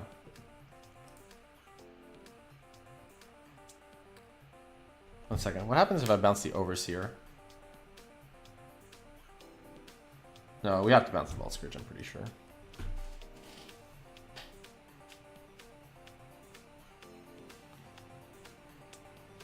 Yeah, that line was brutal. Like, my opponent has not that many cards in their deck that would make it. So, yeah, because it's free 8. Yeah, it's lethal. They know. He doesn't have to play Mountain Path. Are you nuts? He has no chance. He has to go for it. I wish there was a way for me not to force my opponent to go for it. That would be much better. I could have bounced the Ravager here, but I don't think that works either. I think bouncing the Ravager is like the most likely, but like he's always gonna go for it here. Yeah, just animate the blink off. It's easy. Yeah, that land was unreal because like there were like 11. There's like 11 lands that would do it because I guess Darksteel Citadel would work too. So 14, yeah. Mox Opal might also work. There weren't that many like non-outs. Yeah, so they just do this. God, these draws. My opponent didn't have any cards and then drew into and then drew into a Ravager. So brutal. There's no deck list yet. Yeah. I'll do it in the future. Yeah, this whole game was super brutal. Just plays the Opal for shits and giggles, I guess. Yeah. Did I take damage I shouldn't have? I played 2 fetches. I don't think so. I got basics. Wow. Yeah, drawing Bird rather than... If I had drawn Burn that turn, that would actually have been unreal. Bird rather than the second Cobra. Stony Silence would have easily done it too. Because then I can bounce this Ravager or whatever he does. Acidic Slime... The Acidic Slime probably didn't do it either. Because it was... Oh, we had like... We had free 6 mana? Yeah, we were 1 off if we were going to Acidic Slime. Evolution probably would have done it since we could have Reflector Mage Evolutioned into like one of the 5s, like Acidic Slime. Yes, we could have Reflector Mage the Ravager and then Acidic Slime, whatever one gets. Sage would probably have done it. Okay, that's fine. 2 free. Yeah, we got. I think that game was a bit ludicrous. Our opponent got savagely. I mean, our hand was very good, but our opponent got savagely drew super savagely against us. Like, I think they played well and then they drew savagely. Like, they drew like the. Like they had the Galv Blast to like prevent a Kataki turn, and then they had Arcbound Ravager the turn after they were cardless. Which was like, really? You're cardless? I couldn't think of like a worse card that my opponent could have drawn there than Ravager. No, because another Overseer would have been beatable. Oh, whatever. It's fine. As for this deck, I can't really recommend it. I've got to be honest. Like, it was really fun and all, but nah. It's just like, I always feel like I'm behind and trying to catch up. And my opponents always have answers to Lotus Cobra. It's just like Lotus Cobra is just not a good modern card because all the cheap 1-mana interaction spells deal with it. So, yeah, I'm not the biggest fan of the Lotus Cobra there. So, yeah. That's my view. I probably wouldn't play this deck. If you did want to, I think you'd have to change the list massively. I think like Eldritch Evolution is just not as powerful a card as Court of Calling and Collected Company are. So honestly, I cannot recommend this deck. I would just tell you to run a Collected Company Court of Calling deck if you're interested in value creature decks. I think Eldritch Evolution is just not a good card. A lot of the times I play it, like if I'm playing a card like that, I have to believe that like when it resolves, I win the game. Like a severe percentage of the time, and that's just not happening. So that tells me that the deck is probably not good. That's just my opinion on the deck and everything, but yeah. So I'm not gonna like even change it because I feel it's just not a good enough deck. So yeah. Okay. So that kind of concludes this stream. So yeah, unfortunately, no chests, no play points. Yeah, like yeah, we saw some more affinity nonsense. Got our first ghoster. Which that's not a pleasant experience, to be honest. But yeah, I'm not gonna go further. Like, that is my opponent's prerogative to decide if they want to ghost or not. But since they're probably watching the stream, and they might rewatch the game, I'm very insistent that they are doing themselves a huge disservice by doing so. I think you would learn a ton. Like, if you know someone is streaming and you're playing against them, I think you would learn a metric ton by rewatching the game after. I think that would be incredibly interesting because you very rarely get like someone's like total breakdown and analysis of the game and their perspective, and that like can totally enhance how you play your game. But because my opponent was ghosting, I realized it like after a while. I'm like, well, I know what my opponent's doing, so I'm gonna have to like play in such a way that I know my opponent might like, because my opponent knows my hand. So I'm not playing optimally or like against perceived notions. So I'm playing in a different manner and you're not getting better. So that was like the thing, yeah. Yeah. Yeah. We'll set up MTG bot as well for the future, but yeah. Now, an evening by the way. Yeah. Okay, so I'm taking a break on stream for a couple of days. My next stream will be the 9th of January, where I will be playing Boggles. We're going to be playing good old-fashioned Boggles. Yeah. I think Boggles will be quite fun. More for like the rage-inducing of our opponents. I think Boggles is more rage-inducing than Tron. So somebody asked, do I think this deck is bad? I would say... I don't think it's bad in an absolute sense. I think, like... The problem is, I think there are better decks that do this deck. Like, I think there are better versions of this deck, and they run Collected Company and Court of Calling. I think that's the engine you want. I don't think you want Eldritch Evolution as an engine. I just don't think that engine is good enough compared to Court of Calling and Collected Company. Like, there is already a combo deck with Court of Calling and Collected Company that is just way better than this. Goes off faster, is more resilient. Like, it literally crosses off every box better than this deck does. So that's why I don't like this deck. It's just, I think there are better decks that are literally this deck. So like, it's not like I'm telling you to even run a different deck. Like, oh, you like this is creature combo, you should run something else. No, I'm telling you there's a better creature combo deck. So yeah, like with the creature combo decks, I often feel like ahead to start and then like behind after if my opponent's coming back. But with this deck, I just feel behind, like just straight up behind at almost every point. I'm like, well, am I supposed to be aggressive? Like I can't. It's really hard to deal damage. Like I felt like behind a lot of the time. Like, sure, you can see it as a grind deck, and that's like how we played it against Shadow and Dredge. But then you play against Affinity, and you can't really grind because your opponent just like you can't interact. Like it just felt bad. Like you're not. The problem is like your opponent can interact with you, and it's really hard when you're like. Look at it this way, right? Like the cards you're grinding with only grind in a certain manner. Like what happens if like your cards don't grind? Like let's say your opponent doesn't care about Voice of Resurgence. Like, it's just not a card they care about. They're playing Valakut. Like, Voice is useless.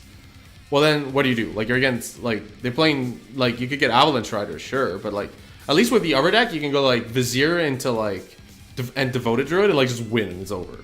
But with this, like, you go Voice and they go, like Valakut turn 1 and you're like, okay. I guess that's kind of it.